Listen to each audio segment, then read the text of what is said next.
الذين هم يراءون ويمنعون الماعون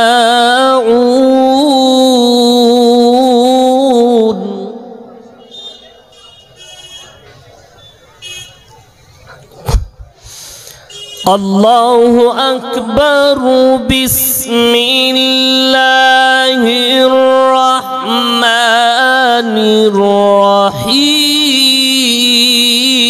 الرحيم إنا أعطيناك الكوثر فصل لربك وانحر فصل لربك وانحر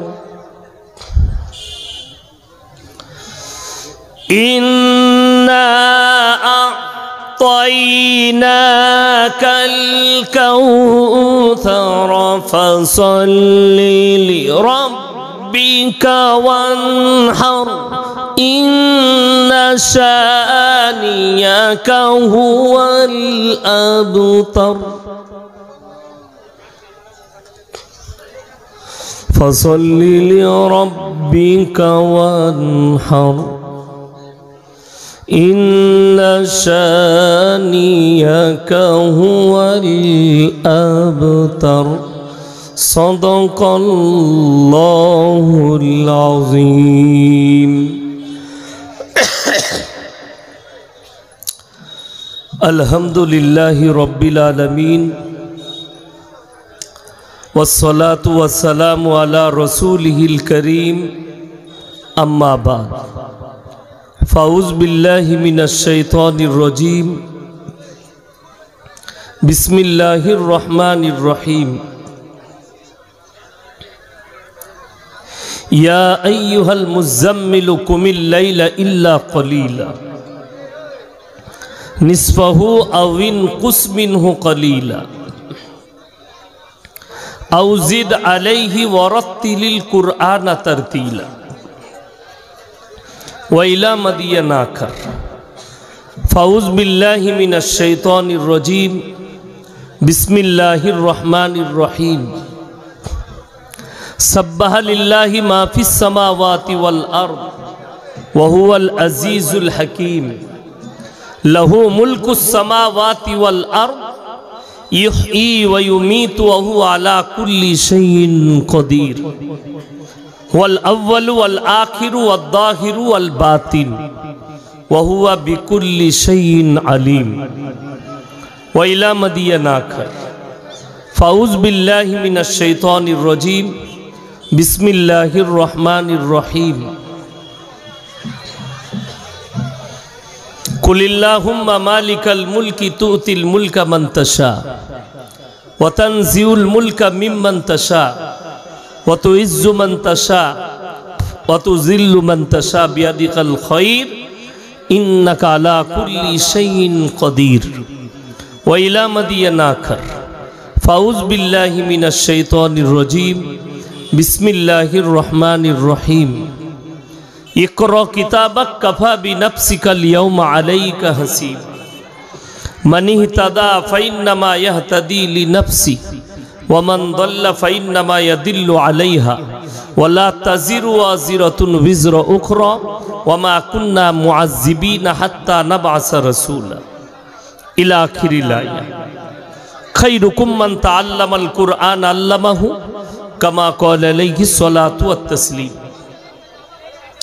माननीय श्रद्धेय ज्ञानी गुणी मानी सम्मानी आजकेर এই জলসার माननीय सभापति महाशय श्रद्धेर उलामाए एकराम हुफ्फाज एकराम स्नेहेर तलाबाए आजिज और आमार ज्ञानी गुणी मानी सम्मानी माननीय श्रोता मंडली पर्दार अंतराले पर्दा नसीब मायरा एवं बोनेरा आल्लाहर बड़ दया कृपा भालोबासा आमादेर प्रति गोटा विश्वेर प्रति সবাই আল্লাহর শুকর আদায় করে হৃদয় থেকে বলি আলহামদুলিল্লাহ। তারপরে পরে বিশ্ব নবী জনাবে মুহাম্মাদুর রাসূলুল্লাহ সকলে বলুন সাল্লাল্লাহু আলাইহি ওয়াসাল্লাম। তিনার প্রতি শত কোটি দরুদ বর্ষিত হোক, বলুন আমিন সুম্মা আমিন। সবাই একবার দরুদে ইব্রাহিম পাঠ করি। আল্লাহুম্মা সাল্লি আলা মুহাম্মাদিন ওয়া আলা আলি মুহাম্মাদ কামা সাল্লাইতা আলা ইব্রাহিম ওয়া আলা আলি ইব্রাহিম ইন্নাকা হামিদুম মাজিদ। আল্লাহুম্মা বারিক আলা মুহাম্মাদিন ওয়া আলা আলি মুহাম্মাদ কামা বারাকতা আলা ইব্রাহিম ওয়া আলা আলি ইব্রাহিম ইন্নাকা হামিদুম মাজিদ। গুটি কয়েক কথা আলোচনা করব। আল্লাহ আমাদের সকলকে আমলের তৌফিক দান করুক, বলুন আল্লাহুম্মা আমিন। সর্বপ্রথম আমাদের সকলের শুকর আদায় করা দরকার যে আল্লাহ তাআলা আমাদিকে পৃথিবীর বুকে মুসলমান করে মুসলমান ঘরে জন্ম দিয়েছেন। সকলে বলুন আলহামদুলিল্লাহ। পৃথিবীতে যা কিছু, যত ধর্ম, যা কিছু দেখছেন, আল্লাহর কাছে মানোনীত ধর্ম হচ্ছে ইন্নাল্লাহা ইনদাহু আলাল ইসলাম। এই একটাই আল্লাহর কাছে গ্রহণযোগ্যতা রাখে, বাকি কারুর কোনো গ্রহণযোগ্যতা আমার আল্লাহর কাছে নেই। একজন মুমিনের আল্লাহর কাছে মূল্য আছে, বেঈমানের কোনো মূল্য নাই। প্রত্যেকটা জিনিসের ভালো এবং মন্দ দিক আছে। সব সময় দুনিয়া হোক, আখিরাত হোক, আল্লাহর কাছে হোক, ব্যক্তির কাছে হোক, সমাজে হোক, ভালোর দাম আছে, খারাপের দাম নেই। ঠিক কি না? আমরা খারাপকে খারাপ ভাবি, ভালোকে ভালো ভাবি। আল্লাহর কাছে কোরআনের একটা মারাত্মক আয়াত আছে, মান আমিলা সলিহান ফালিনাফসিহি ওয়া মান আসাআ ফাআলাইহা।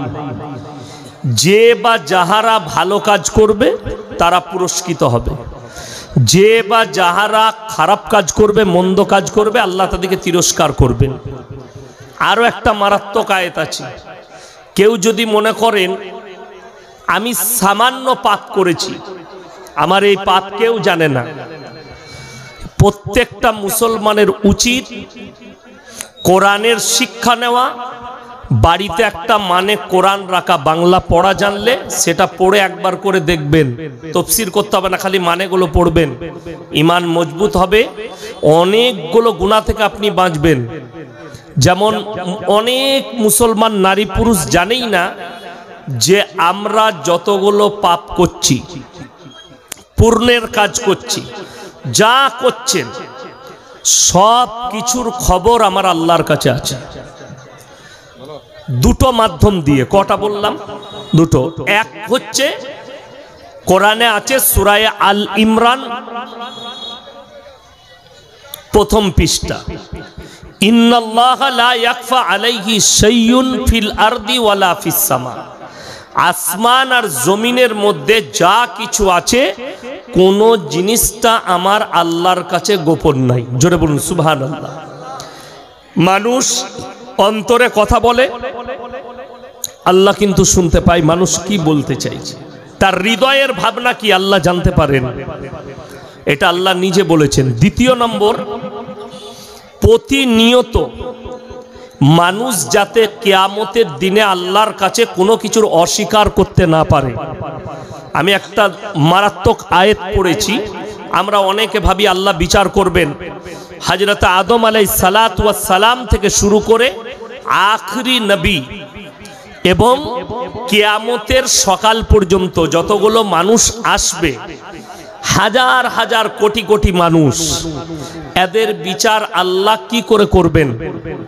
আল্লাহ তাআলার কাছে বিচারটা এত সহজ, এত সহজ। কোরআনের দুটো মারাত্মক দলিল দিয়েছেন। একটা দলিল 30 পারায়, কিরামান কাতিবিনা ইয়ালামুনা মা তাফআলুন। এই অনেক নারী পুরুষ যাদের কাছে ইলমি জ্ঞান নাই, তারা মনে করে দুটো ফেরেশতার নাম হচ্ছে কিরামান কাতিবিন, কিন্তু না, দুটো ফেরেশতার নাম এটা নয়। কাতিব শব্দের অর্থ হচ্ছে যারা টাইপ করে করে লেখে, তাদেরকে কাতিব বলা হয় আরবিতে। টাইপ করে যারা লেখে, দেখবেন দোকানের ওপরে খুব সুন্দর করে লেখে, তাদেরকে আমরা আর্টিস্ট বলি বাংলায়। খুব সুন্দর আর্টিস্ট, আঁকতে জানে, লিখতে জানে। আরবিতে তাদেরকে বলা হয় কাতিব। আল্লাহ তাআলা এই শব্দ ব্যবহার করলেন, আমি তোমাদের কাছে দুজন ফেরেশতা নিযুক্ত করেছি যারা তোমাদের ভালো এবং মন্দ কাজগুলো টাইপ করে করে লিখে রাখবে। টাইপ করে লেখা থাকবে। আল্লাহ কি করবেন কিয়ামতের দিনে? এই সমস্ত মানুষ যখন দাঁড়িয়ে যাবে, রেওয়ায়েতে আছে তাদের হাতে তাদের আমল নামা দেওয়া হবে। এটা আমরা সবাই জানি না? জানি না। আমল নামা বলতে কোনটা? ওই দুটো ফেরেশতা যেগুলো লিপিবদ্ধ করেছে, লিখেছেন, ওইটাই হবে আমল নামা। আপনার হাতে দেওয়া হবে। কোরআন বলছে, ইকরা কিতাবাক কাফা বিনাফসিকা আল-ইয়াওমা আলাইকা হাসিবা মান ইহতাদা ফাইন্নামা ইয়াহতাদি লিনাফসি।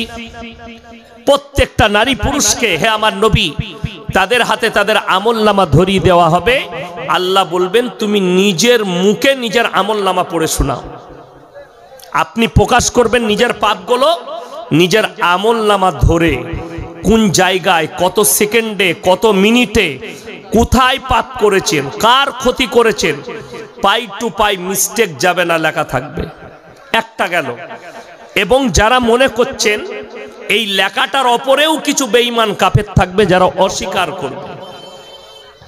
কিছু এমন পাপী থাকবে যাদের শরীরের প্রত্যেকটা অঙ্গ পতঙ্গ পাপ করে। এরকম লোক আছে না? নাই? যদি বলেন সেই পাপটা কেমন?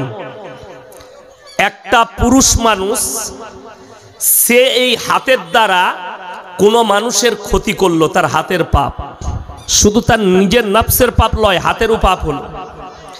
কোন পুরুষ মানুষ এই চোখের দ্বারা একটা নারীকে খারাপ নজরে দেখলো, চোখের পাপ, চোখের জিনা হলো।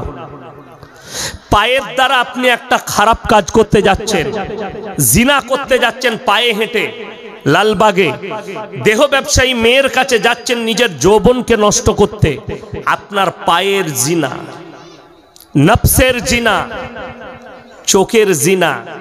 কানের দ্বারা খারাপ কথা শুনছেন জেনে শুনে, কানের গুনাহ। যদি বলেন এগুলো কি হবে, আল্লাহ এগুলো কিভাবে প্রকাশ করবেন? সূরা ইয়াসিন। কোন সূরা বললাম? সূরা ইয়াসিন। আল্লাহ কিয়ামতের দিনে আল্লাহ কোরআনে বললেন, আল ইয়াউমা নাখতিমু আলা আফওয়াহিহিম ওয়া তুকাল্লিমুনা আইদিহিম ওয়া তাশহাদু আরজুলুহুম বিমা কানু ইয়াকসিবুন। আমি আল্লাহ তাদের জবানগুলো সিলাই করে দেব, তাদের জবানে সিলাই করে দেওয়া হবে, কথা বলতে পারবে না।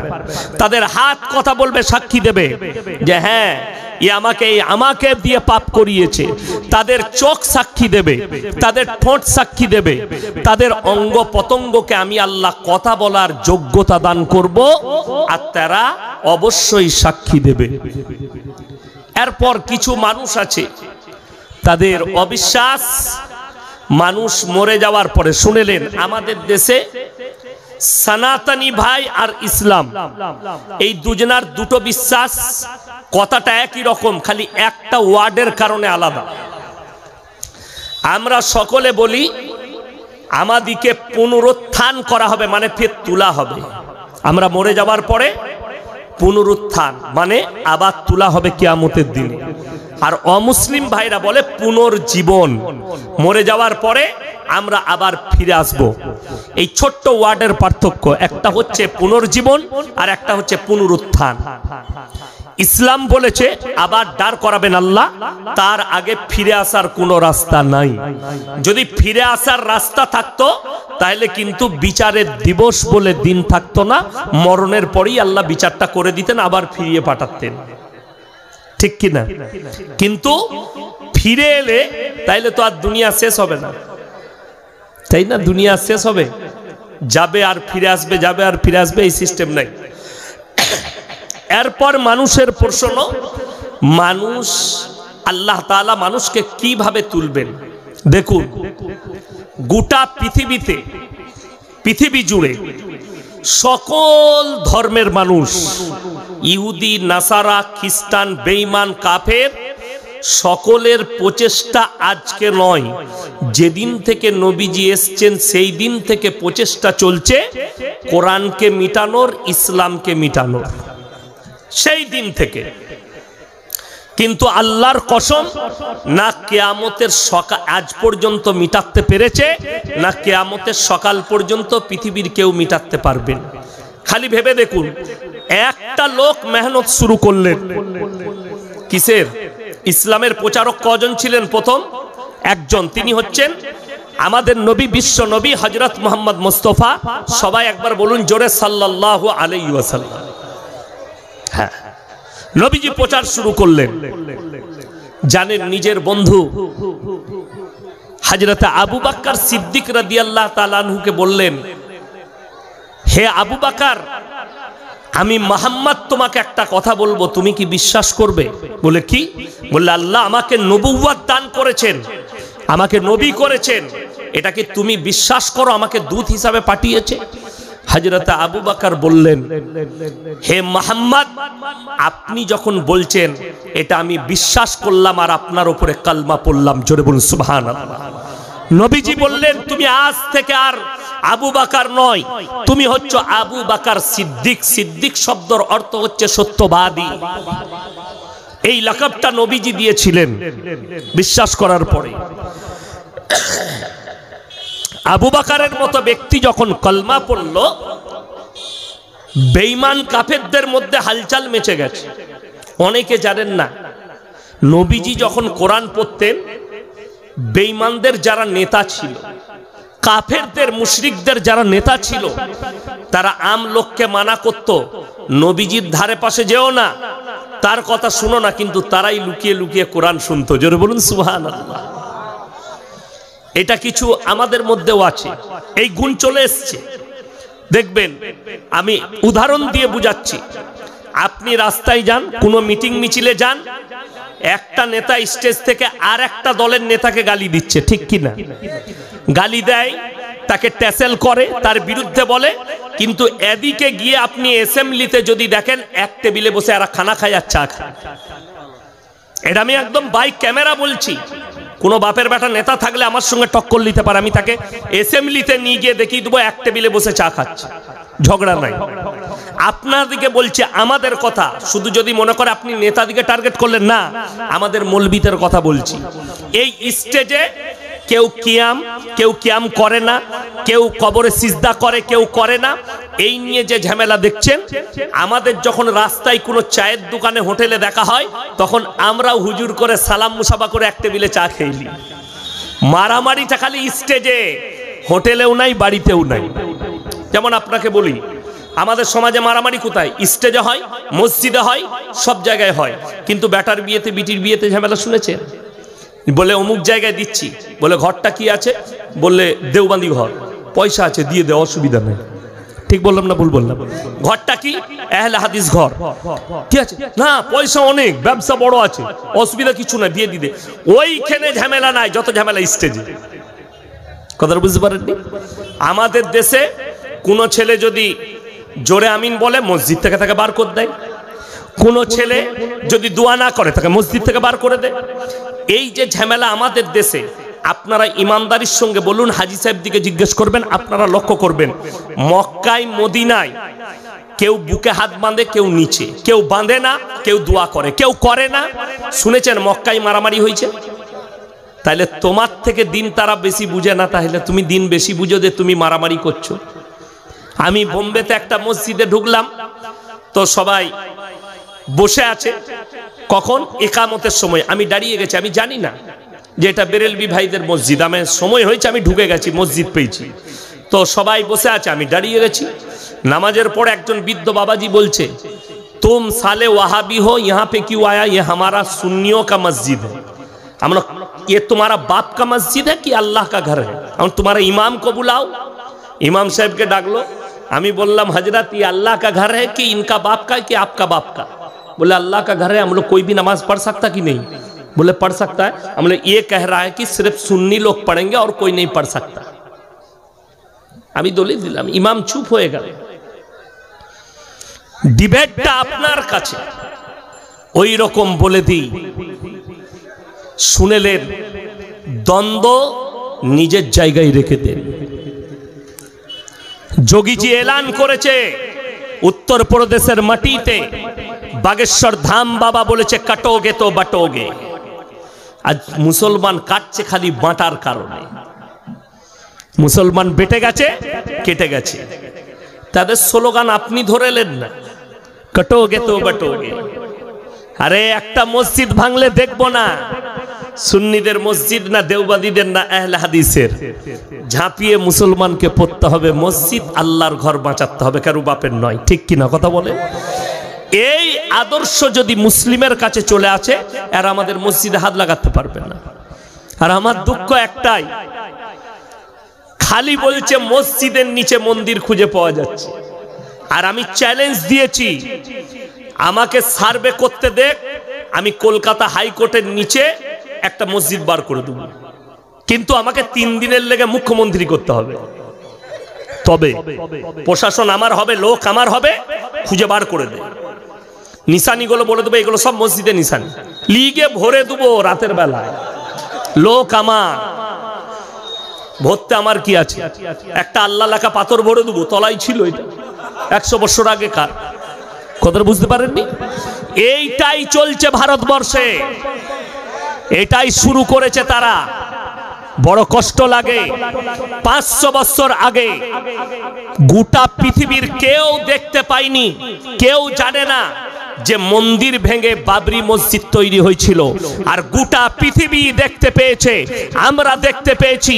আমাদের প্রজন্মকে বলে যাব যে আমাদের চোখের সামনে মসজিদ ভেঙে, বাবরি মসজিদ ভেঙে মন্দির তৈরি হয়েছে, ওটা আমাদের বাপদের জায়গা। এটা আমরা চিরজীবন বলবো, যতদিন আমাদের মুখে কুলু পাঠতে পারবে না। তোমরা যত দাবি করো, যদি ওটা মসজিদ না থাকতো তাহলে জায়গা কি করতে দিলে মসজিদ বানানোর? কথাটা বুঝতে পেরেছেন না পারেন? ওটা যদি মন্দিরই ছিল তাহলে আলাদা করে জায়গা দিলে কেন মসজিদ বানানোর জন্য? কেন দরকার পড়লো? সুপ্রিম কোর্টের জাজমেন্টটা দেখবেন কি দিয়েছে। তাদের জাজমেন্টে দিয়ে আছে যে ভারতে বাবরি মন্দির ভেঙে মসজিদ হয়নি, এর কোনো প্রুফ নেই, কিন্তু মসজিদ ভেঙে মন্দির তৈরি হলো, এর প্রুফ তৈরি হয়ে গেল কিয়ামতের সকাল পর্যন্ত। আর আমি একটা জলসায় বলেছি, আজকে আবার বলে যাচ্ছি, আল্লাহ যদি রাজি থাকে, বাবার হাম তেরে মসজিদ মে ফির সে আজাদ দেंगे ইনশাআল্লাহ। আল্লাহ যদি রাজি থাকে, বাবরের মসজিদে আবার একদিন আজান হবে, এটা কোনো সন্দেহ নেই। আর যারা মনে করছেন মসজিদ ভেঙে দিয়ে আল্লাহর ডাক বন্ধ করে দেব, তোমার জানা নাই হে মুসলমান, পৃথিবীতে 24 ঘন্টা দিন এবং 24 ঘন্টা রাত্রি। আপনি খোঁজলেন আমেরিকায় এখন ভোরের বেলা, আমেরিকায় কি বেলা বললাম? ভোরবেলা। এখন ফজর হচ্ছে তাদের, এই সকাল হয়েছে, জোহরের নামাজও হয়নি মনে হয়। যখন আমাদের সকাল হবে তখন তাদের সন্ধ্যা হয়। ভেবে দেখলেন, পশ্চিমে আজান শুরু হয়, সন্ধ্যে হতে হতে আর একটা দেশে আবার আজান শুরু হয়ে যায়। বাংলাদেশে শেষ, ভারতে শুরু, ভারতে শেষ, পাকিস্তানে শুরু, পাকিস্তানে শেষ, আফগানিস্তানে শুরু, আফগানিস্তানে শেষ, ইরানে শুরু, ইরাকে শুরু, জর্ডানে, লেবাননে, আমেরিকায়, লন্ডনে, ব্রিটেনে, পৃথিবীর গোটা কোনায় কোনায় আল্লাহর আওয়াজ 24 ঘন্টা গুনছে। এটা পৃথিবীর শক্তি নাই যে আল্লাহর নামটা মিটিয়ে দিই। জোরে বলুন সুবহানাল্লাহ। শত চেষ্টা করলেও পারবে না। এরপরে আমি বক্তব্য শুরু করছি। আমার ভাই, কোরআন সত্য কিতাব না মিথ্যা? সত্য। পৃথিবীতে যতগুলো কিতাব আছে, যেই লেখক, কোন মৌলবি, কোন মুহাদ্দিস, কোন মুকাররির, কোন মুফাসসির, কোন সাহিত্যিক, কোন জ্ঞানী, কোন প্রফেসর, কোন ইঞ্জিনিয়ার, যে যা কিতাব লিখেছে তার মধ্যে বিন্দুমাত্র ভুল থাকতে পারে না? পারে না। টাইপের, একারের, ওকারের, জাবারের, ওয়ার্ডের, ভাষার ভুল থাকবে, কিন্তু আল্লাহর কসম, আল্লাহ কোরআনকে অবতীর্ণ করেছেন, কোরআনের প্রথমেই লিখে দিয়েছেন সূরা বাকারায়, জালিকাল কিতাবুল লা রাইবা ফি, আমার এই কোরআনে বিন্দুমাত্র সন্দেহের কোনো অবকাশ নাই। জোরে বলুন সুবহানাল্লাহ। এটা পৃথিবীর কোনো বাপের বেটা লিখতে পারবে না তার কিতাবের প্রথমে।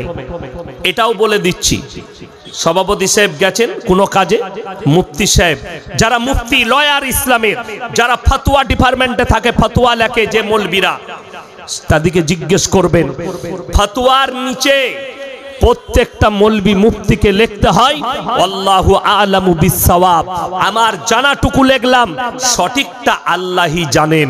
এটা লিখতেই হবে। একটা মৌলবি ফতোয়া লিখলে, একটা মুফতি ফতোয়া লিখলে ফতোয়ার নিচে এই ভাষাটা লিখতে হবে। কোন মুফতি যদি এটা না লেখে, জানবেন জ্ঞানের অভাব, তার ফতোয়া দেবার অভাব আছে, তাই সে এই কথাটা লেখেনি। এটা প্রত্যেকটা মুফতিকে ফতোয়ার নিচে লিখতে হয় আল্লাহু আ'লামু বিস-সাওয়াব, আমার জানাটুকু লিখলাম, সঠিকটা আল্লাহই জানেন। এই কোরআন এমন এক মুকদ্দাস আসমানি কিতাব। এরপরে আপনাকে বলি, আপনারা বলুন তো, দাড়ি রাখা সুন্নত না দাড়ি কাটা সুন্নত? দাড়ি রাখা সুন্নত। কোন মুসলমান যদি দাড়ি কাটে, সে আপনার গুনার কাজ করলো না নেকির কাজ? কথা বলেন, গুনার কাজ। আজকে দেখুন, বর্ডার আপনাদের কাছে, মিলিটারি ক্যাম্প আপনাদের কাছে, সকালবেলায় গিয়ে মিলিটারি ক্যাম্পের কাছে দেখবেন কটা পাঞ্জাবিদের ছেলে ডিফেন্সে চাকরি করছে। পাঞ্জাবিদের পুলিশ, যাদের কাছে গুগল আছে, নেটে সার্চ করুন, পাঞ্জাব পুলিশ লেখুন, তাদের জটা ডিপার্টমেন্টের অফিসারকে দেখবেন পাঞ্জাবিদের ছেলেরা, তারা মাথার পাগড়ি আর মুখের দাড়ি তারা কাটে। ঠিক বললাম না ভুল বললাম? ডিফেন্সে চাকরি করছে, তাদের মুখে দাড়িও আছে, মাথায় পাগড়ি আছে। এটা যদি কেউ হাত লাগাতে চায়, সর্বপ্রথম তাদের গর্দনটা নামিয়ে দিবে তলোয়ার বার করে। কিন্তু দুঃখ কি জানেন? আল্লামা ইকবাল বলেছেন, ইস ঘর কো আগ লাগি ঘর কি চিরাগ সে। মুসলমান, তোমরা নিজেদের ঘরে নিজেরা আগুন ধরিয়েছো। আর 100টা মুসলমানের মধ্যে 80টা মুসলমান দাড়ি চাচা মাল। ঠিক বললাম না ভুল বললাম? অথচ আপনি মুখে বলছেন নবীজির সুন্নত। আজকে ভারতের প্রত্যেকটা মুসলমান বালিগ হওয়ার পর থেকে যদি সবাই দাড়ি রাখতো কম্পালসারি, এদের বাপের হিম্মত ছিল না আমাদের দাড়িতে হাত লাগাই, টুপিতে হাত লাগাই। কিন্তু আপনার কাছে নবীর আদর্শ বড় লয়, বেঈমান আর কাফেরের আদর্শ বড়। 5 বছর আগে যোগী আদিত্যনাথ সরকার উত্তরপ্রদেশে থানার এক বড় বাবু পুলিশ অফিসার, তাকে সাসপেন্ড করা হয়েছে। মুসলিমদের ছেলে এত বড় দাড়ি রেখে 5 ওয়াক্ত নামাজ পড়তো, তাকে সাসপেন্ড করা হলো। দাড়ি চেচে তারপরে ডিউটি জয়েন করবে। সে বেচারা দাড়িগুলো চেচে ডিউটি জয়েন করেছে। টুইটার আর ফেসবুক আর ইনস্টাগ্রামে যোগীকে গালি, উত্তরপ্রদেশ সরকারকে, এটা ইসলামের দুশ্মন। একটা দাড়ি কেটে যদি যোগী আদিত্যনাথ ইসলামের দুশ্মন হয়, আমি জানতে চাই এই ভারতের মুসলিমদের কাছে 80% মুসলমান যারা নিজে থেকে সেলুনে দাড়ি চাচ্ছে, এরা কার দুশ্মন? আমি এটা জানতে চাই। কথাটা বুঝাতে পারলাম? আমি গুদা বাংলায় বয়ান করি। 80% মুসলমান, তো এদের থেকে বড় রসুলের দুশ্মন আর কেউ হতে পারে? দ্বিতীয় নম্বর, কোরআন সত্য কিতাব, এটা বিশ্বাস করলেন, বিন্দু মাত্র সন্দেহ নাই বিশ্বাস করলেন। আপনারা বলুন, কোরআনে স্পষ্ট নিষেধ আছে সুদ খাওয়া হারাম। মুসলমান সুদ খায় না? খায় না? কথা বলে? আশা করি বরফখানা এলাকায় কেউ খায় না, সব ওলিরা বাস করে। খায়? খায়। এরপর বলি, যদি মুসলমান সুদ খায় জেনে শুনে যে কোরআনে আল্লাহ হারাম করেছে, সে আল্লাহর সঙ্গে যুদ্ধ ঘোষণা করলো না? করলো না? করলো। কেন? আল্লাহ কোরআনে বলে দিয়েছে, ওয়াহাল্লাল্লাহুল বাইয়া ওয়া হাররামার রিবা, তোমাদের জন্য সুদকে হারাম করেছি আর ব্যবসাকে হালাল করেছি। আপনি আলু বিক্রি করুন, সবজি বিক্রি করুন, সারা দিন সবজি বিক্রি করে 500 টাকা রোজগার করবেন, ডাল আর আলু দিয়ে ভাত খাবেন, শাক আর আলু দিয়ে ভাত খাবেন, আল্লাহর কসম হালাল টাকা, যেটা খাবেন হালাল রুজি। আর যদি সুদ খেয়ে কোটি টাকা লাভ করেন, কোটি টাকা প্রত্যেকদিন সুদ খেয়ে আসে, আর তাতে যদি ইলিশ মাছ খান আর খাসির মাংস খান, তারপরও টাকা হারাম, মানে খাবারটা হারাম। আর সন্তানের মুখে যারা হারাম টাকার খাবার তুলে দেয়, হারাম খাবার তুলে দেয়, তাদের সন্তানরা নেক হতে পারে না। আমার এলাকায় একজন সুদখোর ব্যক্তি ছিল, তিনার বিবি খুব পরেজগার আল্লাহওয়ালি। তো সে যেদিনে জানতে পারে যে আমার স্বামী সুদ খায়, সেই দিন থেকে স্বামীর ইনকামের একটা কিচ্ছু খায়নি। কোথা থেকে খেত? নিজের বাপের ঘর থেকে নিয়ে এসে খেত। সংসারের খরচটা বাপকে বলতো হালাল কামায়ে দাও, চাল পাঠিয়ে দাও, টাকা দাও, এর কামায়ে খাবো না মৃত্যুকাল পর্যন্ত। যেদিনে মারা গেছে সেই দিনও সেই মহিলা কোরআন পড়ে ইন্তেকাল করেছে। জোরে বলুন সুবহানাল্লাহ। স্বামীর পয়সা খায়নি, স্বামীকে বুঝিয়েছে, স্বামী মানেনি। আল্লাহ তাকে ইমানদার করে দুনিয়া থেকে তুলেছেন। আপনার কি মনে হচ্ছে তার বিবির এই পরেজগারি, তার বিবির এই তাকওয়া, তার বিবির এই ইমানদারি, সে কি জান্নাতে নিয়ে যাবে তার স্বামীকে? আল্লাহর কসম ভুলে যান, কোনো উপায় নাই। যদি সারা জীবন সুদ খাওয়ার পরে তার বিবি পরেজগার হওয়ার কারণে যদি স্বামীকে জান্নাতে নিয়ে যেতে পারে, হযরতে নূহ নবীর বিবি জাহান্নামে যেত না, হযরতে লূত নবীর বিবি জাহান্নামী হতো না। তাহলে আপনার ফিরাউনের বিবি আসিয়া জান্নাতি, আল্লাহকে বলে অনুরোধ করে ফিরাউনকেও জান্নাতি করে নিতে পারত, কিন্তু উপায় নাই। আসিয়া জান্নাতে যাবে, তার চোখের সামনে তার স্বামী যার সঙ্গে রাত কাটিয়েছে, যে তার পেটের বাচ্চা যার বহন করেছে, ওই ফিরাউন জাহান্নামে নিক্ষিপ্ত হবে। আর বিবি আসিয়া জান্নাতে যাবে, দাঁড়িয়ে দেখতে পাবে, কিন্তু অনুরোধ করতে আল্লাহর কাছে পাবে না। আল্লাহ কোরআনে লাকির টেনে দিয়েছে। ওই জন্য আমার ভাই, রাসূলের হাদিস, যে লোকটা সুদ খেলো সে শুধু আল্লাহর সঙ্গে যুদ্ধ ঘোষণা করেনি, বরঞ্চ রাসূল সাল্লাল্লাহু আলাইহি সাল্লাম হাদিস বর্ণনা করেছেন, 1 টাকা যদি কেউ সুদ খায় নিজের মায়ের সঙ্গে 36 বার জিনা করার সমান পাপ হবে। এই লোকটা 36 বার প্রত্যেকদিন মায়ের সঙ্গে জিনা করার পাপ করছে। এই লোকটার থেকে বড় নবীজির দুশমন আর কেউ আছে? আল্লাহর দুশমন কেউ আছে? এ আল্লাহর সঙ্গে যুদ্ধ ঘোষণা করেছে। কিন্তু দুঃখ লাগে, একটা মাতাল ব্যক্তি, সে মদ খেলে তাকে মসজিদে প্রবেশ করতে দেন না, গাঁজা খেলে প্রবেশ করতে দেন না, কিন্তু অথচ জুম্মার দিনে আমাদের দেশে সুদখোররা আতর লাগিয়ে মসজিদের ভেতরে গিয়ে বসে পড়ে। ঠিক বললাম না? সে জানেই না যে আমি যে মসজিদে ঢুকেছি, হ্যাঁ মসজিদে ঢুকা যাবে কখন? দরজায় পা রেখে বলতে হবে, আল্লাহ আজ থেকে তোমার ঘরে প্রবেশ করলাম, ইস্তেগফার করলাম, আস্তাগফিরুল্লাহাল্লাযী, সবাই পড়ুন আমার সাথে, আস্তাগফিরুল্লাহাল্লাযী লা ইলাহা ইল্লা হুয়াল হাইয়ুল কাইয়্যুম ওয়া আতুবু ইলাইহি। আমি আমার জিন্দেগিতে আর কোনোদিন সুদ খাবো না, এই পাপেতে লিপ্ত হব না, ইস্তেগফার করে তোমার ঘরে ঢুকে গেলাম, আল্লাহ তোমার সব গুনাহ মাফ করবেন। অনেকজন মনে মনে ভাবেন, এই দেখেন একটা ভালো দলিল দিই, আজকে আমাদের সমাজের অবস্থা, স্টেজে বস করালে মানুষ দেখে না এর মধ্যে ইলমিয়াত আছে কিনা, জ্ঞান আছে কিনা। কিয়ামতের মারাত্মক আলামতের মধ্যে একটা আলামত হচ্ছে মূর্খরা স্টেজে বয়ান করবে আর আলেমরা চুপচাপ বসে থাকবে। এটা কিয়ামতের আলামতের মধ্যে একটা আলামত। কোরআন হাদিসের চর্চা থাকবে না, কোরআন হাদিসের ব্যাখ্যা বিশ্লেষণের জ্ঞান থাকবে না, অথচ দুটো বই পড়ে এসে, চুটি বই পড়ে লোককে দিন শোনাতে যাবে, আর তাদের কাছে বদ্দিনটাই পৌঁছে যাবে, যেহেতু সে নিজে বদ্দিন, কোরআন হাদিসের জ্ঞান নেই। ওই জন্য বলে যায়, একজন বক্তা বক্তব্য দিচ্ছে, কোথায়? মালদাতে। কি বলে? ভাইয়েরা, যে লোকটা পাপ করলো, সুদ খেলো, সে আর জীবনে জান্নাতে যেতে পারবে না, সে চিরজীবন জাহান্নামী। কেন এই কথাটা বললো? এ হারামখোরের কোরআনের জ্ঞান নেই, হাদিসের জ্ঞান নেই। তোমার জানা নাই, কেউ যদি পাহাড়ের সমান পাপ করে ফেলে, কোরআন সূরায়ে ফুরকান, কোন সূরা বললাম? সূরায়ে ফুরকান।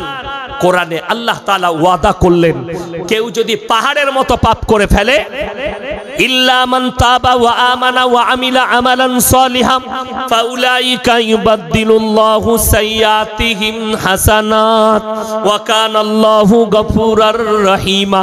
যারা তওবা করার মতো তওবা করবে, ইস্তেগফারের মতো ইস্তেগফার করবে, আমার কাছে ইস্তেগফারের মতো ইস্তেগফার করবে, কান্নাকাটি করবে, আমি আল্লাহ রাব্বুল আলামিন, তারা যদি পাহাড়ের মতো পাপ করে, আমি আল্লাহ রাব্বুল আলামিন তাদের পাহাড়ের মতো গুনাহগুলো নেকি দ্বারা বদলে দেব। জোরে বলুন সুবহানাল্লাহ। আপনি গুনাহ করেছেন, আজকে জেনে গেলেন এটা সুদ, এই সুদটা হারাম, আমি আজ থেকে আর গুনাহ করব না, সুদ খাবো না। আল্লাহর কসম তুমি যা গুনাহ করেছো আল্লাহ সব ক্ষমা করে দিবেন। কিন্তু কেউ যদি বলে মৌলবি যত বলবি বল, যত বয়ান করবি কর, আমরা মানব না, আমরা আমাদের জিদের উপরে অটল থাকব, এই যে জিদ করে করে পাপ করবে আল্লাহ তাআলা এই ব্যক্তির গুনাহকে ক্ষমা করবেন না। জিদ করে আর না জানতে করে ফেলেছে, না জানতে করে ফেলেছে, আল্লাহ ক্ষমা করবেন। অজান্তে করেছি, জেনে গেলাম, আলেমরা বলেছেন বান্দা গুনাহ করতে ভালোবাসেন, আমার আল্লাহ ক্ষমা করতে ভালোবাসেন। একটা বেঈমান কাফের সারা জিন্দেগি আল্লাহ বিরোধী কাজ করেছে, আল্লাহর বিরুদ্ধে আচরণ করেছে। আপনাকে একটা উদাহরণ দিই, বাবরি মসজিদের ওপরে যে লোকটা প্রথম হামবার চালিয়েছে বলবীর সিং, আল্লাহ তাকে কবুল করেছেন না করেননি? সে মুসলমান হয়েছে কালমা পড়ে। জেনে রেখে দিবেন আল্লাহ তার সব গুনাহকে ক্ষমা করে দিয়েছেন। মসজিদ ভাঙার গুনাহ যদি কেউ বলে না করতে পারবে না, তার হাদিস কোরআনের জ্ঞান নেই। এরপরে শুনেলেন সাহাবীদের দলিল, আল্লাহ নবী জনাবে মুহাম্মদুর রাসূলুল্লাহ, সকলে বলুন সাল্লাল্লাহু আলাইহি সাল্লাম, যুদ্ধের ময়দানে নবীজি সাল্লাল্লাহু আলাইহি সাল্লামের চাচা যান হযরতে আমির হামজা রাদিয়াল্লাহু তাআলা আনহুর বুকটা চিরে কলিজা থটটা যে চিবিয়ে খেয়েছিল তার নাম হিন্দা। যখন মক্কা বিজয় হয়ে গেল, যেদিনে মক্কা বিজয় করেছেন, সাহাবীরা তলোয়ার নিয়ে দাঁড়িয়ে গেছে, আজকে বদলা নেব। আম্মার ইবনে ইয়াসিনের মায়ের দু পায়ে উট বেঁধে দুদিকে তাড়িয়ে দিয়েছে, আখ ফাড়ার মতো ফেড়ে গেছে, আজকে আমরা বদলা নেব। সাইয়েদনা বেলাল হাবসির কোমরে আগুন দিয়েছে, বেলাল হাবসির পিঠেতে কোমরে দড়ি বেঁধে উটের পেছনে বেঁধে উটকে তাড়িয়ে দিয়েছে, পিঠের চামড়াটা কোমরে নেমে গেছে। আজকে আমরা জিতেছি, আজকে বদলা নেব। আল্লাহর হাবিব সাল্লাল্লাহু আলাইহি সাল্লাম বলেন, হে আমার সাহাবীরা তলোয়ারটা নিচে করো, বসে যাও। নবীজি উঁচু জায়গায় বসলেন আর বললেন, তোমরা আমার 5টা কথার উপরে আমল করবে।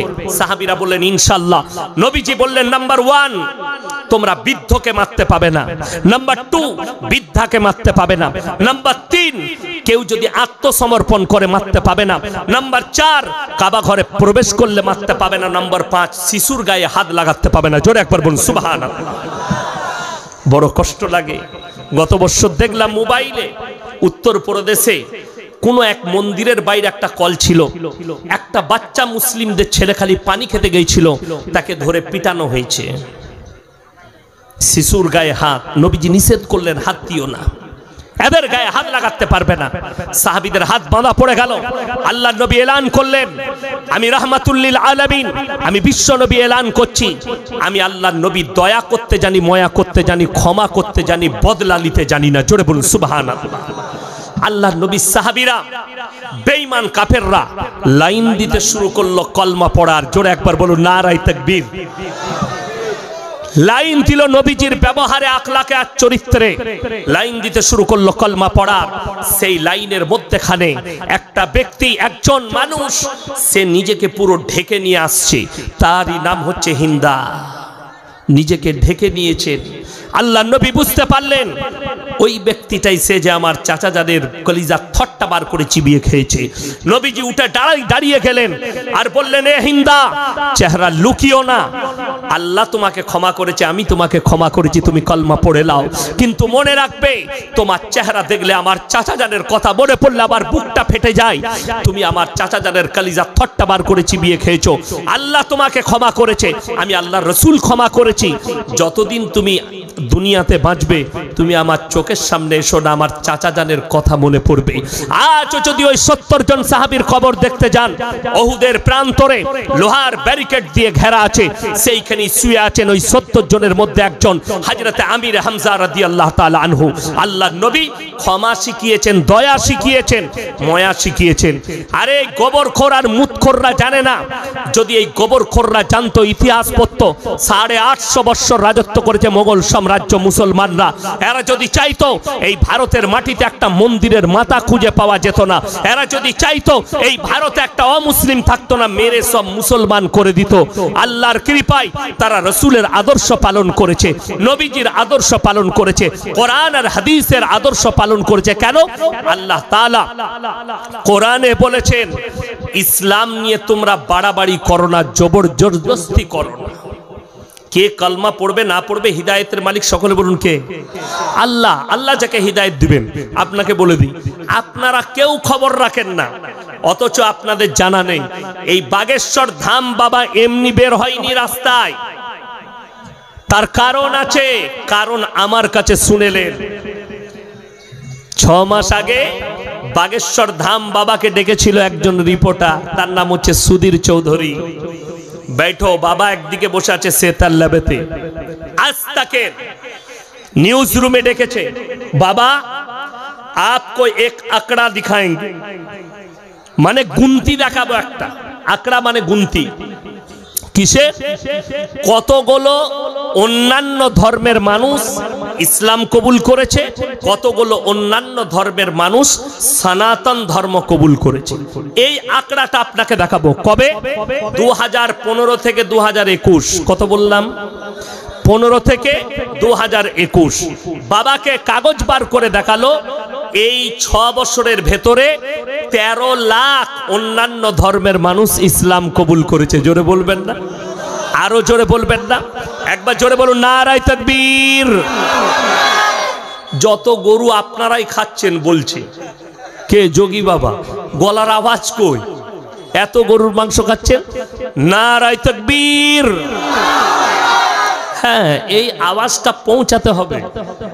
কথাটা বুঝতে পারেননি? দুঃখটা কোথায় জানেন? আমরা যে গরুটা খাই ওটা গোমাতা, আর যেটা ওরা এক্সপোর্ট করে বিদেশে পাঠায় ওটার নাম হচ্ছে সৎমাতা। কষ্টটা ওইটাই। যতগুলো 7টা কোম্পানি আছে তার মধ্যে 5টা হিন্দু ভাইদের গোশ, গরুর গোশ এক্সপোর্টের কোম্পানি আছে, বিদেশে পাঠায়, রপ্তানি করে। তো ওইখানে যে গরুগুলো জবাই হয়, গাইগুলো, ওইগুলো হচ্ছে সৎমাতা। আর আমরা যেগুলো মুসলমানরা ভারতে খাচ্ছে এগুলো হচ্ছে গোমাতা। কারণটা আপনারা জানেন না। গো হত্যা বন্ধ করলে ভারতে এরা বিদেশে বেশি টাকায় রপ্তানি করতে পারবে। কথাটা বুঝতে পারেননি? আচ্ছা, কেউ কি দেখেছেন? বলছে গায় হামারা মাতা হ্যায়। কজন নিজের ঘরে বেডেতে নিয়ে গিয়ে মায়ের সাথে শুয়াইছে? কথাটা বলে না? কেউ কি শুনেছেন? ঘরের ভেতরে নিয়ে গিয়ে রেখেছে এসি রুমে। তো মা হলে তো এসি রুমে রাখবি। দুঃখটা ওইটাই। মা বলো, কিন্তু আগে আমরা গাই খাওয়া বন্ধ করব। আমি মৌলবি ইয়াসিন প্রচার করব গাই খাওয়া যাবে না। আগে স্পোর্ট গুলো বন্ধ করো, ওই কারখানাগুলো আগে উড়িয়ে দাও, ডলার দিয়ে ভাঙো। जोगी जी, मैं चैलेंज करता हूं, 7 कंपनियां हैं हिंदुस्तान में, गाय का गोश्त एक्सपोर्ट करता है। पहले डॉजर देके इसको तोड़ दो, इंशाल्लाह हम मौलवी लोग प्रचार करेंगे कि गाय का गोश्त मत खाओ, ये माता है उनका। लेकिन हमारे लिए बंद, और तुम विदेश में बेचोगे, ये कैसे बात हुआ? ये तो गलत है। गाय खावा बंद कर दिले আমরা গোশ খেতে পাবো না। আরে বুকা, এত ছাগল খাবো, ছাগল আর শুনতে পাবি না। কথাটা বুঝতে পারেননি? খাওয়া বন্ধ করব না, গোটা গোটা ছাগল চিবিয়ে খেয়ে নেবো আমরা। চিন্তা নাই। বড় কষ্ট লাগে, দুঃখ লাগে না জেনে কথা বলা। তো আপনি ভেবে দেখুন, 5 বছরে 13 লাখ, আর বাবাকে বলছে 5 বছরের ভেতরে, এই 6 বছরে মাত্র 30,000 অন্যান্য ধর্মের লোক সনাতন ধর্ম কবুল করেছে। কতটা পার্থক্য! বাবা বলছে আসমান আর জমিন का फर्क है, सोचने वाली बात है। बाबा सोचो, हम तो किसी के गर्दन में तलवार रखकर ये नहीं कहा कि कलमा पढ़ लो, हम तो किसी को ये नहीं बताया कि कलमा पढ़ना तुम्हारे लिए जरूरी है, क्योंकि शासन भी तुम्हारा है, सारे के सारे सीएम तुम्हारा है, पीएम तुम्हारा है, गृह मंत्रालय तुम्हारा है, सारे मंत्री तुम्हारा है। फिर भी बोल रहा कि हिंदुस्तान में हिंदू खतरे में है। सब যদি হিন্দু হয়, প্রধানমন্ত্রী, মুখ্যমন্ত্রী, তারপরেও যদি হিন্দু খাতরাই থাকে, এর থেকে ভালো একটা মুসলমানকে করে দে, কমপক্ষে হিন্দুরা তো বেঁচে যাবে। কথাটা বুঝতে পারেননি? एक मुसलमान को प्रधानमंत्री बना दो, कम से कम हिंदू भाई लोग तो खतरे से निकाल जावे। बड़ कष्ट लागे 200 বছর ইংরেজরা এত অত্যাচার করেছে, তখন হিন্দু ভাইরা খতরায় থাকেনি। 800 বছর রাজত্ব করেছে মোগল সাম্রাজ্য, তখন তারা হিন্দু ভাইরা খতরায় ছিল না। আজকে এরা 15-20 বছর রাজত্বে এসে বলছে হিন্দু খতরে মে আ গয়ে। কষ্টের বিষয়, দুঃখের বিষয়, ভাবনা চিন্তার বিষয়। ये गुमराह बनाया जा रहा है। अंध भक्तों, समझो इन लोगों की बात। तुम्हारा भी हाल एक दिन श्रीलंका जैसा हो जाएगी। वोट किसको दोगे ये तुम्हारे बात है, लेकिन अंध भक्त मत बनो। हमार गलाय कारुर पट्टी लागानो नाई, आमी कारू पट्टी पड़े नाई, আল্লাহর কৃপায় দয়ায় আর কারো পরোয়াও করি না। আল্লাহর কৃপায় একমাত্র। সবাই বলুন আমাদের জান কার কবজায়? সবাই আল্লাহর উপরে বিশ্বাস রাখবো, হাত তুলে বলুন ইনশাআল্লাহ। ভালো মন্দ, কল্যাণ অকল্যাণ, হায়াত মত সব আল্লাহর হাতে, এটা বিশ্বাস রাখা, এটা হচ্ছে মারাত্মক ঈমান। দেন একটু অল্প করে ঢালবেন। আমার মুসলমান ভাই, প্রত্যেকটা ভাইকে অনুরোধ করছি, আজ থেকে আমরা হারাম কাজ থেকে ফিরে আসবো। জোরে বলুন ইনশাআল্লাহ। হারাম জায়গা থেকে সরে যান, হালালে আসুন। আল্লাহর কসম করে বলছি, হালাল রুজিতে বরকত আছে, মারাত্মক বরকতটা শুনে নেন। হালাল রুজি যদি খান, আপনার দিলেতে আল্লাহ যেটা দিবে সেটা মৃত্যু ছাড়া পৃথিবীর কোনো জিনিস আপনার কাছে পরোয়া থাকবে না। জোরে বলুন সুবহানাল্লাহ। আপনার ভেতরে ভয় থাকবে না মৃত্যু ছাড়া কোনো জিনিসে। আজকে বড় কষ্ট লাগে, দুঃখ লাগে, আপনাদের জানা নেই। আপনি জানেন মদ হারাম, কে কে জানেন না? হাত তুলেন। সব মুসলমান জানে না? জানে না। আপনাকে দেখিয়ে দেবো মুসলমান মদ খাচ্ছে, মদ বিক্রিও করছে। ঠিক বললাম না ভুল বললাম? এই লালবাগে দেখিয়ে দেবো মুসলমান মদ বিক্রি করছে হোটেল খুলে। আমি জানি না, হোটেল চিনিও না, থাকিও নাই, আন্দাজে বলছি, কিন্তু বাস্তব সত্য বলছি, জেনে বলছি। মদ খায়, হারামখোর মদ বিক্রিও করছে হারাম জেনে। আর আপনাকে দলিল দিয়ে দিচ্ছি, আপনার ধর্মকে একটা অন্য ধর্মের মানুষ কতটা রেসপেক্ট করে, এই মুর্শিদাবাদে তার দলিল পাবেন। কোথায়? আপনি হাই রোডে চাপেন, পলসন্ডা মোড়, পাপ্পুদা ধাবা, তার বোর্ড লাগানো আছে, না মদ খাওয়া যাবে, না বসে স্মোকিং করা যাবে, সিগারেট পর্যন্ত খেতে পাবেন না, বিড়ি সিগারেট লেখা আছে, বোর্ড দেওয়া আছে। আর মদ বিক্রিও নিষিদ্ধ। সে জানে, তারা জানে। আমাকে বড় রিসপেক্ট করে দু ভাই পাঞ্জাবিদের, মুখে দাঁড়িয়ে আছে, মাথায় পাগড়ি আছে, আমাকে খুব ভালোবাসে। তারা জানে আমরা যেখানে ব্যবসা করছি এটা মুসলিম প্রধান এরিয়া, এবং এই জায়গায় মুসলমানরা মদ খায় না, তাদের ধর্মে মদ নিষিদ্ধ। আর তার থেকে 5 কিলোমিটার দূরে আমি মুসলিমদের হোটেল দেখিয়ে দেবো, হারামখোর মদও খাচ্ছে আর মদও বেচছে। এইটা হচ্ছে দুঃখের। আমার গ্রামে একটা দাসদের ছেলে, 35 ঘর দাস আছে, 4500 বসতিতে মুসলিম সব, 35 ঘর দাস। আমার মাদ্রাসা থেকে যখন আমি বাড়ি যাই, প্রত্যেক দিন মদ খেয়ে রাত্রে মাতলামি করে, মাদ্রাসার রাস্তায় পড়ে, কোনোদিন স্ত্রীকে মারছে, পাড়ার লোককে গাল দিচ্ছে, হাল্লা করছে, ঝামেলা ঝঞ্ঝট করছে। একদিন আমি বাজারে দেখা পেলাম, আমি মাছ কিনছি, সে সবজি কিনছে। বলো শোন, এখানে এলো, কি হয়েছে হুজুর? আমি বললাম তুই যে মদ খাস কত ক্ষতি জানিস? 1 নম্বর তোর অর্থের ক্ষতি, 2 নম্বর তোর জীবনের ক্ষতি, 3 নম্বর তোর আপনার ক্যারেক্টারের ক্ষতি, তোর সামাজিক ক্ষতি, তোর পারিবারিক ক্ষতি। সে কি উত্তর দিল জানেন? আমার মনে হলো কোনো ফাটাল পেলে ঢুকে যায়। সে বললে, ইয়াসিন ভাই আপনি আমাকে নিষেধ করছেন, আমার কাছে পয়সা থাকে না, আপনাদের অমুক মুসলমান ভাই পয়সা দিয়ে মদ কিনে আমাকে খাওয়ায়। অমুক মুসলমান ভাই বাড়ি থেকে মাংস কষে এনে, মুরগির মাংস কষে এনে আমাকে খাওয়ায়। কতটা দুঃখ বেদনা লাগে। এরপর দাওয়াতটা তাকে দিতে হবে না, আমার ঘরের লোকটাকে আগে, ঘরের লোককে। এরপর আল্লাহ কোরআনে স্পর্শ করা হারাম বলেছে, নিশাগ্রস্ত জিনিস তোমরা স্পর্শ করো না, হারাম। এরপরে যদি কোনো মুসলমান মদ খায়, গাঁজা খায়, আফিং খায়, হিরোইন খায়, এর থেকে বড় আল্লাহর আর রাসূলের দুশমন আর কেউ হতে পারে? এই লোকরাই, দুঃখটা কোথায় জানেন? কেন এরা ছাড়ছে না? এরা যে ছাড়ছে না, মদও ছাড়ছে না, গাঁজাও ছাড়ছে না, এরা এই পাপ থেকে না সরার কারণ, এক শ্রেণীর মৌলবি সারা জীবন মদের ভাটিতে জীবন কাটিয়ে মারা গেল, অসুবিধা নাই, হুজুর আসবে মিলাদ পড়াবে, জান্নাত রেডি। 5 বোতল মদ খেয়ে মরে গেছে। কোথায় মরেছে? বলে ওই মদ বেচতো ওইখানে। বাগদিদের লোক মদ বিক্রি করতো, তার ঘরের কাছে মদ খেয়ে পড়ে মরে গেছে। নিয়ে এসে জানাজা হয়ে গেল, মাটি হয়ে গেল। হুজুরকে দাওয়াত দিয়েছে 40 দিন পরে 40-এর মিলাদ। হুজুর দুয়া করে একদম জান্নাতে ভরে রেডি করে দিয়ে চলে এলো, আর দেশি মুরগি দিয়ে ভাত। সে হুজুর উমার খাবে, আর সে তো খাবেই খাবে। এইটা হচ্ছে আমাদের সমাজের একটা দুঃখ। ওই জন্য আমার ভাই অনুরোধ করে বলছি, মৌলবীদের দোয়াই যদি কাজ হয়ে যেত, জান্নাতে যাওয়া যেত, আমরা সব থেকে প্রথমে গোটা দেশটাকে বন্যায় ডুবিয়ে দিতাম দোয়া করে, যে আল্লাহ এদিকে ডুবিয়ে দে, আমাদেরকে বেতন কম দিচ্ছে। বুঝতে পারেননি? কিন্তু দুঃখের বিষয় এই তো মানুষ বুঝে না।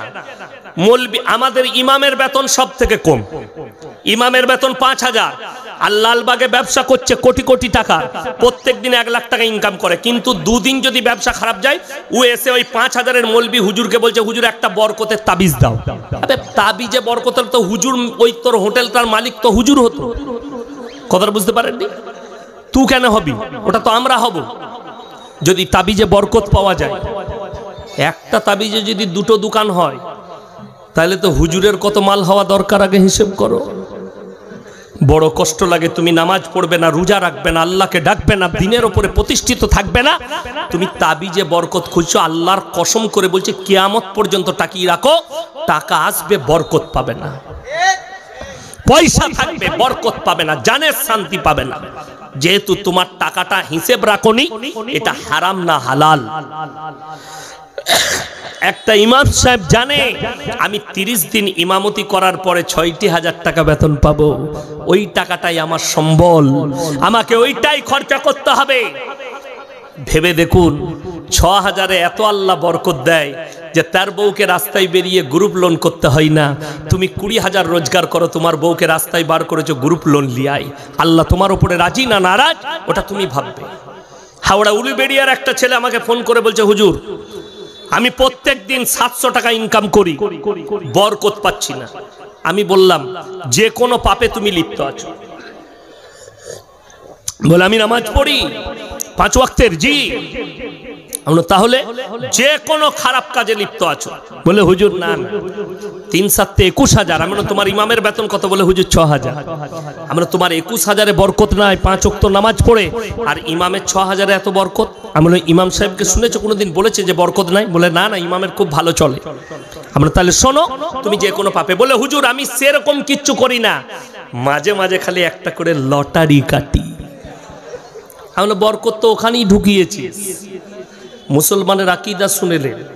এরকম বয়স্ক চাচা হবে বাংলাদেশে, একজন চাচা মসজিদে ঢুকে বলছে, আল্লাহ 1 ঘর লটারি কেটেছি, আল্লাহ 1 কোটি ফেলি দাও, জীবনে আর কোনোদিন কাটবো না, তোমার ঘর থেকে বেরোবো না।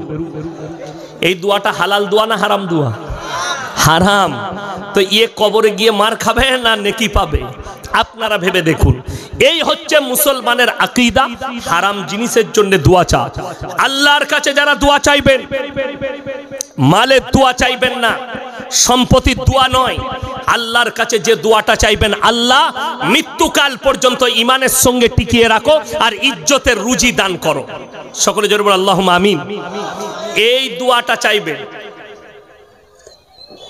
যদি মনে করেন মাল, বুখারী শরীফের হাদিস শুনেলেন, কিয়ামতের দিনে একজন ধনী ব্যক্তির থেকে একজন গরিব মানুষ ব্যক্তি 500 বছর আগে জান্নাতে যাবে।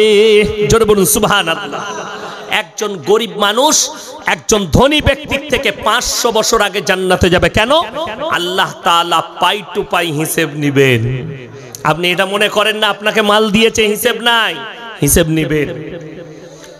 একটা বিনা কারণে যদি একটা গাছের পাতা ছিঁড়েন, তারও হিসাব আল্লাহর কাছে নিবে। একটা পানি, আল্লাহর দেয়া নিয়ামত, পানিকে যদি অপচয় করেন, ওই জন্য মসজিদের উজুখানায় কি লেখা থাকে? পানি কম ফেলান, লেখা থাকে না? থাকে না? অপচয় কম করুন। এটা আপনার বাড়িতেও করবেন। অপচয় প্রয়োজন মোতাবেক অপচয় করুন। আমাদের দেশের অনেক মানে আর কি একটু নামি দামি লোক আছে, মসজিদের উজুখানায় বসে কলটা চালিয়ে দিয়ে এখন গল্প করতে লাগলো। তারা তো একটু হোমড়া গুমড়া, তাদেরকে কেউ কিছু বলতে পারবে না। কোনো মুসল্লি যদি বলে ভাই কলটা বন্ধ করে কর, তোর কি বে, ঠিক কি না কথা বলে, এই মনে করে যে আমি মরদ। তুমি কবরে যাও বুঝতে পারবে, আর হিসেব দিয়ে তুমি শেষ করতে পারবে না আমার ভাই। ওই জন্যে আমানতের খিয়ানত করা যাবে না। মসজিদ আল্লাহর ঘর, এই গাছটা রাস্তায় আছে, এই গাছটা যদি তোমার কোনো অসুবিধা না করে, তুমি শুধু শুধু গাছের ডালটা ভাঙবে কেন? ইসলাম এত সূক্ষ্ম। এইখানে অনেকজন বলছে, অনেক অমুসলিম ভাই বলে মুসলমানরা প্রাণ মেরে খায়, আমরা প্রাণ মেরে খাই। আমি বলছি, চ্যালেঞ্জ দিয়ে বললাম, গোটা ভারতবর্ষে যতগুলো মাংসের দোকান আছে, মুরগি হোক, খাসি হোক, যেরই হোক, আচ্ছা ভাই একটু তাকবীর দেবো, সবাই এগিয়ে আসুন তো, পেছনে একটু অসুবিধা হচ্ছে। নারায়ে তাকবীর, এগিয়ে আসুন, এগিয়ে চলে আসুন, একটু হারকাত করুন, একটু নিজের জায়গাগুলো এগিয়ে যান। ঠান্ডার দিন আছে, অসুবিধা নেই। আমি গরম হচ্ছি, কথা বলছি, আপনারা কিন্তু ঠান্ডা লাগবে। একটু আগে আসুন, ফাঁকাগুলো পূরণ করলেন একবার একটু, মাশাআল্লাহ, এগিয়ে আসুন ভাই, জাযাকাল্লাহ, এগিয়ে আসুন ভাই। প্রত্যেকটা ভাই সামনের জায়গাগুলো পূরণ করে নেন, পেছনের ভাইরা বসতে পাবে। একটু এগিয়ে আসুন, মাশাআল্লাহ, এগিয়ে আসুন ভাই, এগিয়ে আসুন, মাশাআল্লাহ, এগিয়ে আসুন ভাই, তাড়াতাড়ি এগিয়ে আসুন, মাশাআল্লাহ, এগিয়ে আসুন, জাযাকাল্লাহ, আলহামদুলিল্লাহ, এগিয়ে আসুন ভাই। আমার ভাই এগিয়ে আসুন ভাই, বসে যান। প্রত্যেকটা ভাইকে অনুরোধ করছি, প্রত্যেকটা ভাই নিয়ত করুন, আজ থেকে আমরা সবাই ইমানদার হব। জোরে বলুন ইনশাআল্লাহ। আল্লাহ যেন আমাদেরকে পাপ মুক্ত জীবন করার তৌফিক দান করেন। আল্লাহ যতগুলো নিয়ামত দিয়েছে, হালাল করেছে, সেগুলো অনেক অমুসলিম ভাই মনে করে প্রাণ মেরে খাচ্ছে। যারা বিজ্ঞান নিয়ে পড়াশোনা করেন, ইমানদারির সঙ্গে বলবেন, এই যে গাছগুলো দেখছেন, এর প্রাণ আছে না নাই? কথা বলেন, প্রাণ আছে। তাহলে আপনি ফুলকপি যেটা খাচ্ছেন তার প্রাণ আছে, প্রাণটা মেরে খাচ্ছেন। আপনি বাঁধাকপি খাচ্ছেন, প্রাণ মেরে খাচ্ছেন। আপনি বেগুন ছিঁড়ে খাচ্ছেন, গাছটার কষ্ট হচ্ছে। ওই জন্য কোরআনে আছে, আমি তোমাদের জন্য যেগুলো হালাল করেছি তোমরা নির্দ্বিধায় ভক্ষণ করো। জোরে বলুন সুবহানাল্লাহ। নির্দ্বিধায় ভক্ষণ করো, এতে কোনো অসুবিধা নেই, কোনো গুনাহ নেই। আল্লাহ শুনেলেন, পৃথিবীতে যতগুলো মখলুক পাঠিয়েছেন, সমস্ত মখলুককে আল্লাহ একটা মখলুকের উপকারের জন্য সৃষ্টি করেছেন, সেটা হচ্ছে ইনসান। জোরে বলুন সুবহানাল্লাহ। আর ইনসানকে আল্লাহ সৃষ্টি করেছেন শুধুমাত্র নিজের ইবাদতের জন্য। জোরে বলুন সুবহানাল্লাহ। মানুষ শুধু আল্লাহর ইবাদত করবে, রাজা বান্দাগি করবে, এবং মানুষ ভালো কাজ নিয়ে আল্লাহর কাছে দাঁড়াবে।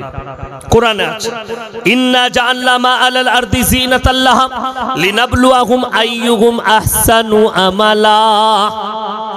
আমি আল্লাহ রাব্বুল আলামিন এই গোটা পৃথিবীকে সুসজ্জিত করেছি, পাহাড় পর্বত, নদ নদী, নালা, গাছপালা সব দিয়ে শুধুমাত্র আমার বান্দার উপকারের জন্য, আমার বান্দাদের জন্য। জোরে বলুন সুবহানাল্লাহ। আমি খালি আমার বান্দার কাছে একটা জিনিস চাই, আইয়ুহুম আহসানু আমালা, ভালো আমলটাকে করে নিয়ে আসবে। সবাই ভালো আমল করব, জোরে বলুন ইনশাআল্লাহ। মারাত্মক একটা কথা শুনেলেন অনেক। আমি সেদিনে আসানসোলে বলেছি, গণবিবাহ ছিল। আমার এক বন্ধু, কাছের মানুষ, সদরুদ্দিন ভাই, গণবিবাহের আয়োজন করেছিল। আল্লাহ অনেক টাকা দিয়েছে, আল্লাহ রাস্তায় দানও করেন প্রচুর। 20টা ছেলে মেয়ের বিয়ে দিয়েছেন নিজের খরচা করে। তার মধ্যে 12টা হিন্দু ভাইদের আর 8টা জুড়ি হচ্ছে মুসলিমদের। মোট 20টা নিজের খরচা করে, টাকা পয়সা সোনা দিয়ে বিয়ের অনুষ্ঠান করেছিলেন। আমি সেখানে গিয়েছিলাম অতিথি হিসাবে, আরো সব নেতারা উকিলরা ছিল। আমি সেখানে বলেছি, আজকে আবার আপনাদেরকে বলে যাচ্ছি, যারা আমার মুসলিম ভাই আছেন, কোন অমুসলিমের সামনে হোক, পেছনে হোক, কোরআন স্পষ্ট ভাষায় আল্লাহ নিষেধ করেছেন, ওয়ালা তাসুব্বুল্লাযীনা ইয়াদউনা মিন দুনিল্লাহি ফায়াসুব্বুল্লাহা আদওয়াম বিগাইরি ইলম। তোমরা তাদেরকে গালি দিও না যারা আল্লাহ ব্যতীত অপরকে উপাস্য হিসাবে মানে, যারা দেবদেবীর উপাসনা করে, তোমরা তাদের ধর্মকে গালি দিও না। অজ্ঞাত অবস্থায় তারা তোমার আল্লাহকে গালি দিবে। কেউ কারো দেবদেবীকে ধর্মকে গালি দিবেন না। আপনি আপনার ধর্মের প্রচার করেন, আল্লাহ হিদায়েত দিলে হিদায়েত পাবে। কথাটা বুঝতে পেরেছেন পারেননি? আমি আমার ধর্মের প্রচার করব, আমাকে বলতে হবে আল্লাহ ব্যতীত কারুর কাছে সিজদা করা যাবে না, আল্লাহ ছাড়া কেউ কি ভালো মন্দের মালিক মানা যাবে না। এটা আমাকে বুঝাতে হবে, আমাকে মানুষকে বুঝিয়ে দিতে হবে। এরপর হিদায়েতের মালিক হচ্ছেন একমাত্র রব্বুল আলামিন। আল্লাহ হিদায়েত দিলে হিদায়েত পাবে, তা না হলে পৃথিবীর কোন মৌলবি, কোন পীর ফকির কেউ হিদায়েত দিতে পারবে না। অনেকজন মনে করে এই মৌলবিকে নিয়ে এসে বয়ান করালে মানুষ হিদায়েত পাবে। আল্লাহ চাইলে হিদায়েত হবে, না হলে হিদায়েত হবে না। গোটা পৃথিবীর মৌলবি পীর ফকিরকে এক কাছে করে যদি বয়ান করান সারা রাত সারা দিন, আল্লাহর কসম আল্লাহ হিদায়েত না দিলে হিদায়েত পাবে না। তবে হ্যাঁ, আপনি দাওয়াত দিয়ে যান, কথা বলে যান। আল্লাহ দ্বীনের কাজ করতে বলেছেন, দাওয়াত আল্লাহ হিদায়েত তাকে দিবেন। কোরআন খুলেন সূরা বাকারা একবারই 2য় পৃষ্ঠা, এটা নবীজিকে আল্লাহ বলছেন, ইন্নাল্লাযীনা কাফারু সাওয়াউন আলাইহিম আনজারতাহুম আম লাম তুনজিরুহুম লা ইউমিনুন। হে আমার বিশ্ব নবী, পৃথিবীর মানুষকে বলো, তুমি যত কোরআন শোনাবে শোনাও, যত দাওয়াত দিবে দিয়ে নাও, কিন্তু শুনে নাও আমি আল্লাহ না চাইলে তারা হিদায়েত প্রাপ্ত হবে না। যারা মানার নয় তারা কখনো মেনে নিবে না। আমার নবী বিশ্ব নবী বললেন, আল্লাহ গো তারা কেন মানবে না? ওই জন্য প্রত্যেকটা ভাইকে বলছি, চেষ্টা করবেন গুনাহ থেকে বাঁচার। সকলে জোরে বলুন ইনশাআল্লাহ। কোন ব্যক্তি যদি জিদ করে করে গুনাহ করে যায়, মৌলবি ইমাম কোরআন হাদিসকে উপেক্ষা করে, আল্লাহ তাআলা কি করেন শুনেলেন। প্রত্যেকটা মুসলিম ভাই যারা নামাজ পড়েন না তাদেরকে বলবো, আজ থেকে নিয়ত করেলেন আমি কমপক্ষে জুম্মাটাও ধরবো। সকলে জোরে বলুন ইনশাআল্লাহ। যারা নামাজি নয় তাদেরকে বলছি, অনুরোধ করে বলছি, জুম্মাটা ধরবেন কমপক্ষে। যদি যারা জুম্মাটা পড়েন তাদেরকে বলবো, কাল থেকে 5 ওয়াক্তের নামাজটা ধরেলেন আজ ফজর থেকে। কেন বলে দিই, যদি কেউ পাপের সাগরে ডুবে যায়, পাপ করতে করতে, কোনো মুসলিম, কোন মুমিন কিংবা বেঈমান কাফের, আল্লাহ তাআলা সর্বপ্রথম তার দিলেতে তালা মেরে দেয়। খাতামাল্লাহু আলা কুলুবিহিম, হে আমার নবী তাদের দিলেতে তালা মারা হয়ে গেছে। তুমি যত দাওয়াত দিবে দাও, তাদের দিলেতে আর তোমার কথা প্রবেশ করবে না। ওয়ালা সামিহিম, আর তাদের কানেতে মোহর মারা হয়ে গেছে। তুমি যত দাওয়াত দিবে দাও, আর যতই আজানের ডাক পড়ুক তাদের কানে আল্লাহর ডাক পৌঁছাবে না। ওয়ালা আবসারিহিম গিশাওয়া, আর তাদের চোখেতে পর্দা পড়ে গেছে, তারা লজ্জা শরমের মাথা খেয়েছে, তারা কোনোদিন দ্বীনের উপরে ফিরে আসবে না। ওয়ালা হুম আযাবুন আযীম, তাদেরকে বলে দাও তাদের জন্য এরপর আমি কঠোর শাস্তি কিয়ামতের দিনে রেখে দিয়েছি। ওই জন্য আমার ভাই যারাই পাপ করছেন, আজ থেকে সবাই ইস্তেগফার করে নেবে। জোরে বলুন ইনশাআল্লাহ। পাপ মানুষ মাত্রে, আপনাদের কি মনে হচ্ছে আমরা মৌলবীরা ফেরেশতা? আমাদেরও চলতে ফিরতে একটা দুটো গুনাহ হয়ে যায়, না জানতে হয় না, হয় না? ভাষার মধ্যে, বলার মধ্যে, চলার মধ্যে, আত্মীয় স্বজনের সঙ্গে মিলামিশার মধ্যে আমাদেরও হয়ে যায়। কোন মৌলবী যদি চ্যালেঞ্জ ছুড়ে বলে যে আমি একবারই নিষ্পাপ, জানবেন সে অকাট একটা মূর্খ, কোরআন হাদিসের জ্ঞান নেই। এটা চ্যালেঞ্জ। যে কোনো একমাত্র নিষ্পাপ হচ্ছে নবী পয়গম্বররা, নিষ্পাপ এবং জান্নাতি, নিষ্পাপ এবং জান্নাতি। আল্লাহ নবী সাহাবীরা, নবীজি যাদের জন্য বলেছেন তারা জান্নাতি। জোরে বলুন সুবহানাল্লাহ।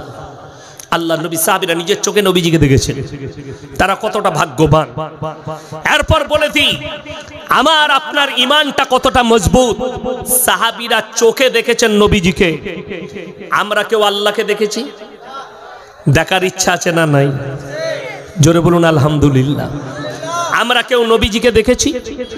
নবীজিকে না দেখে যদি আপনার বিশ্বাস হয়, জানবেন আপনার ঈমান মজবুত আছে। নবীর জন্য যদি আপনার জান কুরবান, জেনে রেখে দিবেন আপনি নিয়ত করবেন আল্লাহর রাসূলের জন্য, আর আল্লাহর জন্য আমরা প্রাণ দিতেও প্রস্তুত আছি। জোরে বলুন ইনশাআল্লাহ। তবে আপনার ঈমান মজবুত, তবে আপনি কামিয়াব।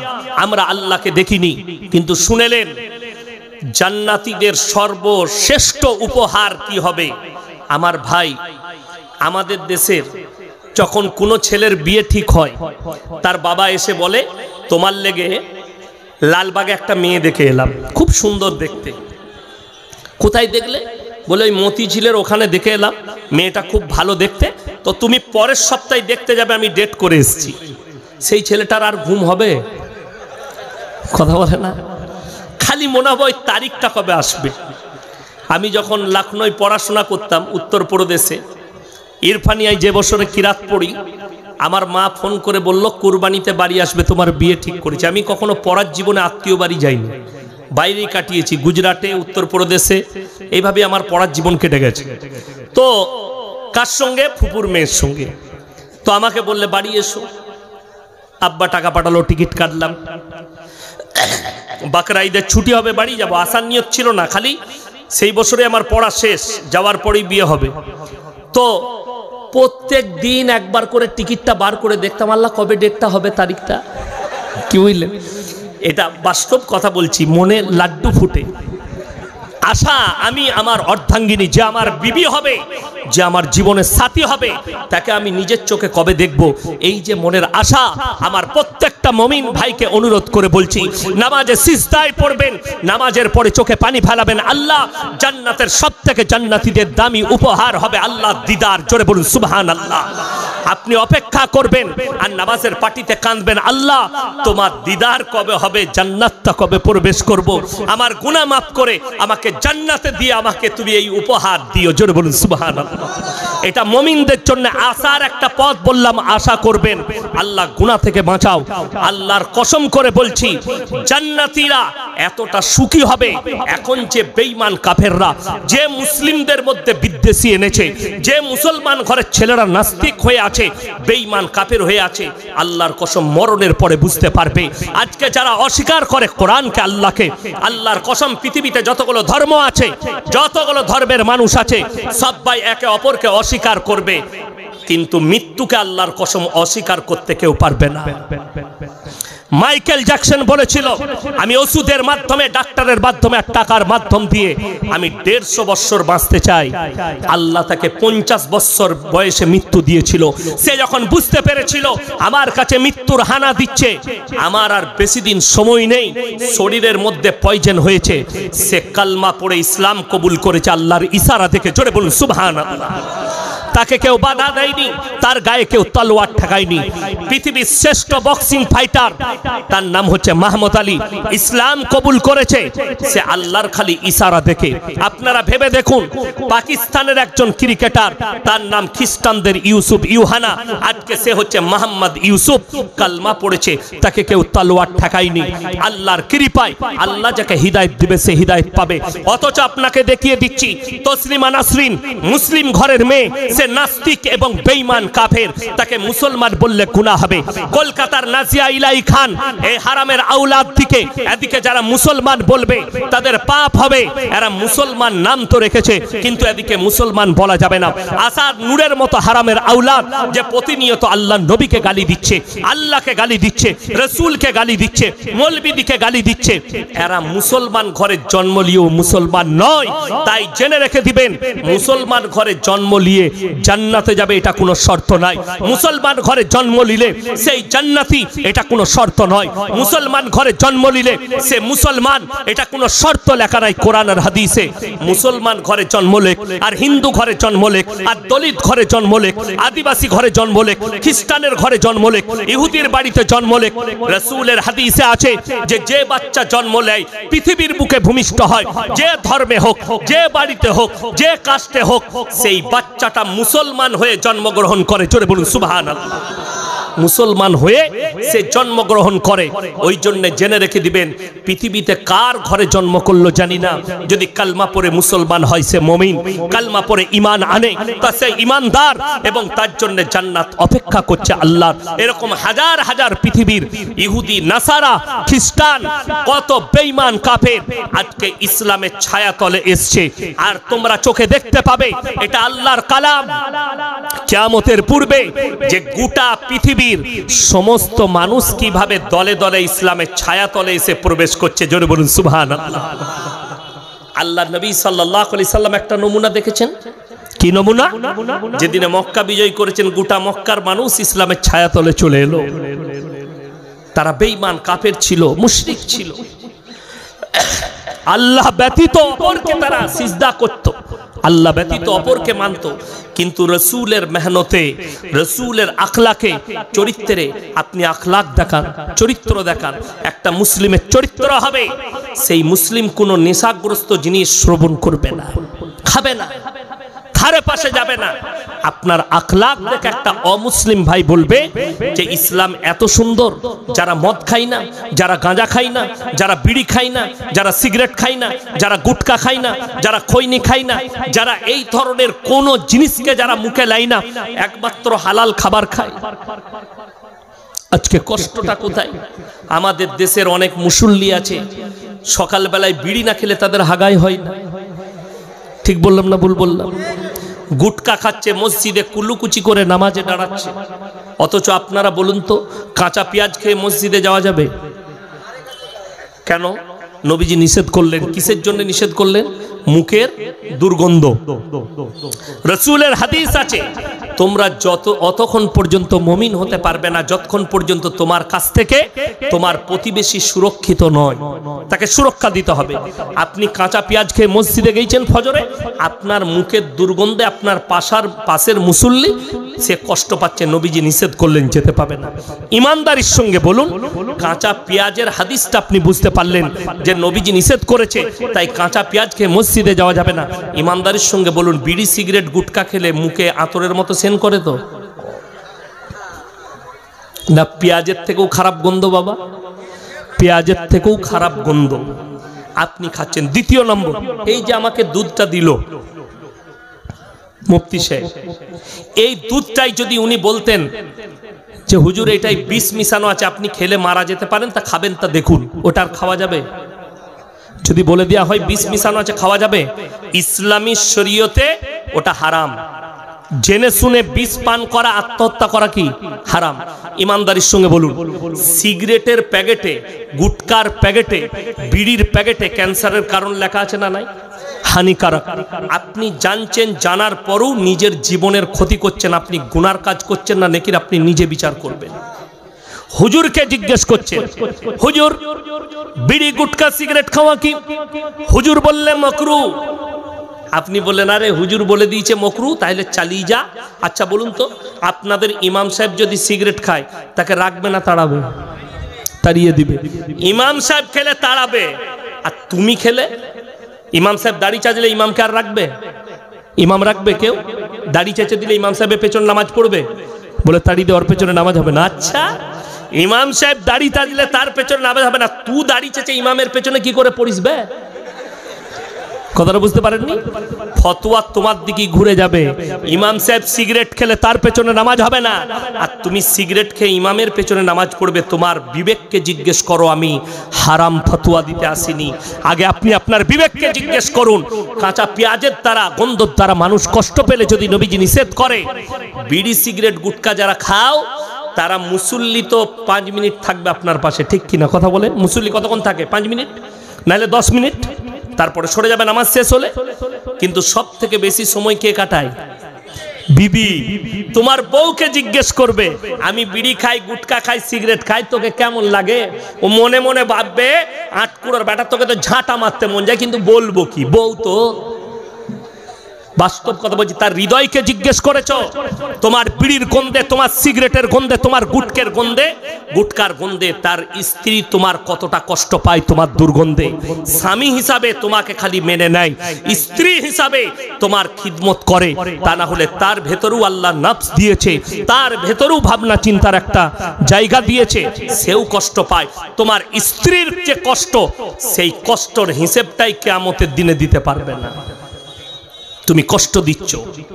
ওই জন্য আমার ভাই, আপনি খান, মুরগির মাংস 2 পিস বেশি খান, কোনো অসুবিধা নাই, খাবার একটু বেশি খান। যেমন বলে দিই, আজকে কিয়ামতের আলামত শুনবেন। আমার যুবকরা শোনো, কিয়ামতের আলামত হচ্ছে তোমরা। আজকে ডিজাইনে চলছে সমাজ। কিসে চলছে বললাম? ডিজাইনে। দেখছেন না?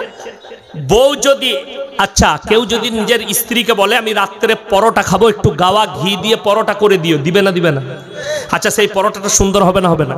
আবার যদি বউকে বলেন যে শুনো তোমাকে খুব ভালোবাসি, তুমি আজকে হাতে করে খাইয়ে দাও তো, দিবে না দিবে না? খাইয়ে দিবে। ভালোবেসে তোমার মুখে টুকরো টুকরো করে মাংস দিয়ে তোমাকে খাইয়ে দিবে। কিন্তু আমাদের যুবকদিকে বইয়ের হাতের খাবার ভালো লাগেনি, বলছে কোথা থেকে এইছো? বললে মুর্শিদাবাদ বহরমপুর থেকে এইছি, রাত ভোর 4:30 থেকে লাইনে দাঁড়িয়ে আছি। কেন? বললো ওই যে 3টে পরোটা, আনলিমিটেড তরকারি, এক টুকরো কাঁচা পেঁয়াজ, একটা কাঁচা লঙ্কা, একটা সিদ্ধ ডিম, 30 টাকা।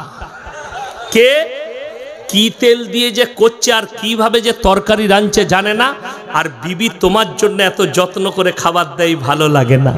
ওইটা হচ্ছে ডিজাইনের দাম, আর বিবির মহাব্বতের দাম দিতে পারলে না। হাওড়া জেলায় অঙ্কুরহাটিতে একটা মেয়ে আগে সিরিয়াল করতো, এখন আবার সে চায়ের দোকান খুলেছে। কি বুঝলেন? কখনো ছোট প্যান্ট পরে, কখনো তার সব দেখা যাচ্ছে, আর সেখানে ভিড় কাদের? সব ইয়ং ছেলেদের। ওটা তো চায়ের ভিড় লয়, তার শরীরের ভিড়, চায়ের ভিড় লয়। চাটা কি করে করছে? দিচ্ছে দিদি 1 কাপ। শালা বউ এত সুন্দর করে বিছনে শুয়ে আছো, ঘাড়ে হাত দিয়ে বউ বলছে উঠো গো চাটা খেয়ে নাও। ওই চা তোকে ভালো লাগেনি? একটা নাংটা মেয়ে চা বিক্রি করছে, তার কাছে 50 টাকা বাইকে তেল খরচ করে। একজন বলছে আমি মেদিনীপুর থেকে এসেছি, একজন বলছে আমি মুর্শিদাবাদ থেকে এসেছি। হারাম খোর, কবরে যা বুঝতে পারে না। ডিজাইনের দাম লাখ টাকা, গেল কিয়ামতের আলামত। আজকে শুনেলেন এই সমাজে, ভারতবর্ষে নয় পৃথিবীতে, এখন যে মেয়েটা ফেসবুকে যতটা ন্যাংটো হবে ততটা ভাইরাল, যে যতটা শরীর খুলতে পারবে তার লাইক তত বেশি, তার আপনার ফেমাস সে তত বেশি। আর এইখানে হাত দিচ্ছে বাটনে কারা? যুবক ছেলেরা। যদি বলেন হুজুর কি বলবো, আমরাও মোবাইল ব্যবহার করছি, মোবাইল খুললে মাঝে মাঝে চলে আসে ইস্তেগফার পড়তে হয়। আমি মিথ্যা কথা বলতে পারবো না। আর আমার মতো যদি কোনো মৌলবি বলে আমি ফেসবুক ঘাঁটি কিন্তু এগুলো দেখি না, সে মিথ্যা কথা বলবে। হয়তো আমরা চোখটা সরিয়ে নেবো আলেম হিসাবে, সঙ্গে সঙ্গে মিটিয়ে দেবো, সরে যাব ওখান থেকে, তার আইডিটা কেটে বেরিয়ে যাব, কিন্তু চলে আসবে ফেসবুক। এমন একটা যুগ আসবে আমরা আলেমরা এই মোবাইল ব্যবহার করার সুযোগ পাবো না, ভয় লাগবে। কেন? কিয়ামত কাছে আসছে, কিয়ামত দূরে নাই। কিয়ামত কাছে আসছে না আসেনি, সন্নিকটে। আপনি জেনে রেখে দিবেন দুনিয়াতে আপনার হায়াত কমছে। হে আমার যুবক, যাদের যৌবন আছে, তুমি তোমার দাদুকে জিজ্ঞেস করো, তোমার দাদা যদি বেঁচে থাকে তাকে জিজ্ঞেস করো দাদু তোমার যৌবনটা কেমন ছিল। সে তোমাকে বুঝাবে বাপ যৌবন নিয়ে খেলা করিস না। আমাদের জীবনটা, যৌবনটা যা কেটেছে, এখন আমরা চোখের পানি ফেলাচ্ছি মসজিদে বসে।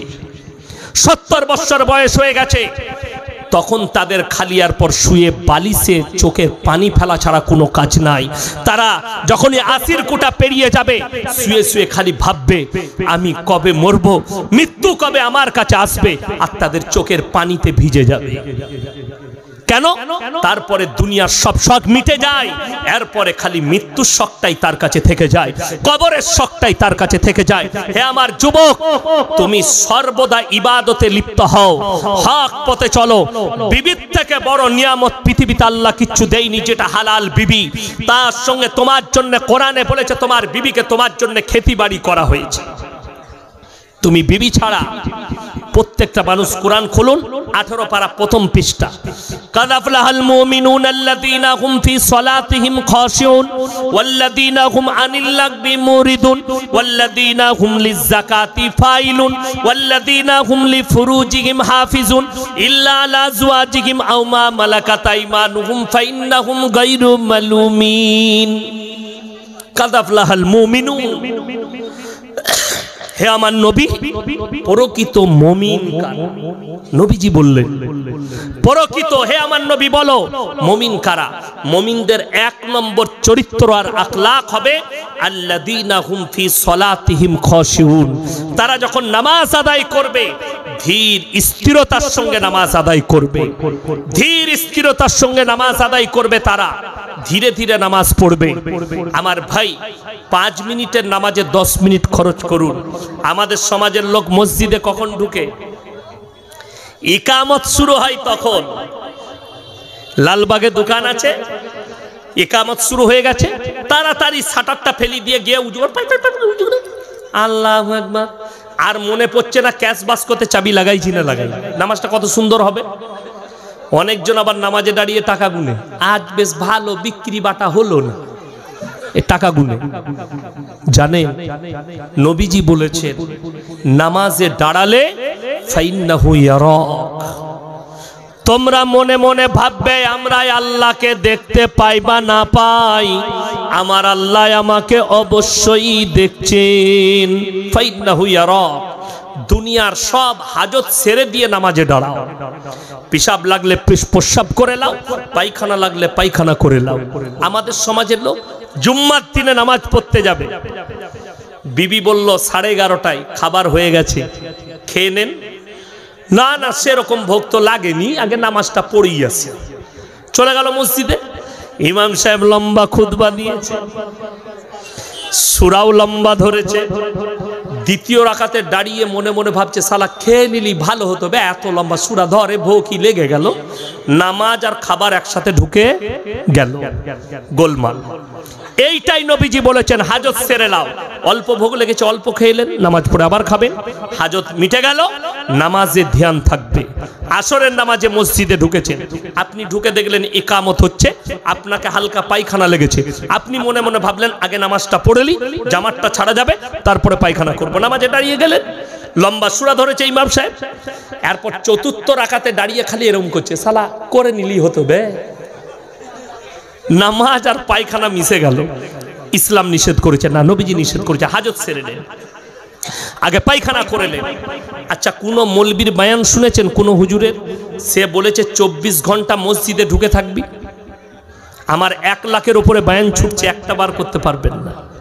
আমার পরে আমার বাবাজি রিয়াসতুল্লাহ সাহেব আসবেন, তিনার মুখ থেকেও শুনে যাবেন, তিনিও বলবেন না যে 24 ঘন্টা মসজিদে ঢুকে থাক। আমার আল্লাহ তাআলা আপনাকে নিয়ম বলে দিয়েছে 5 ওয়াক্তের নামাজ 24 ঘন্টা ঢুকে থাকার প্রয়োজন নেই। শুনেলেন, কোন ব্যক্তি যদি বলে আমি 5 ওয়াক্তের নামাজ পড়ি আর মসজিদ থেকে বের হই না, মসজিদে খালি আল্লাহ আল্লাহ করি, আল্লাহ আমার সংসার চালায়, লোকটা চোর না হলে ধোঁকাবাজ। লিখে দেন কাগজ থাকে তার। আমি চ্যালেঞ্জ ছুড়ে বললাম, কেউ যদি বলে আমি 5 ওয়াক্তের নামাজ পড়ি আর কোনো ব্যবসা কিচ্ছু করি না, আমি খালি মসজিদে বসে আল্লাহ আল্লাহ করি, আল্লাহ আমার সংসারটা চালিয়ে দেয়, এই লোকটা চোর, রাতের বেলায় চুরি করে, নাহলে সমাজকে ধোঁকা দিচ্ছে যে কোনো প্রকারে। এটা ইসলাম বলছি। কেন? কোরআন খুলুন।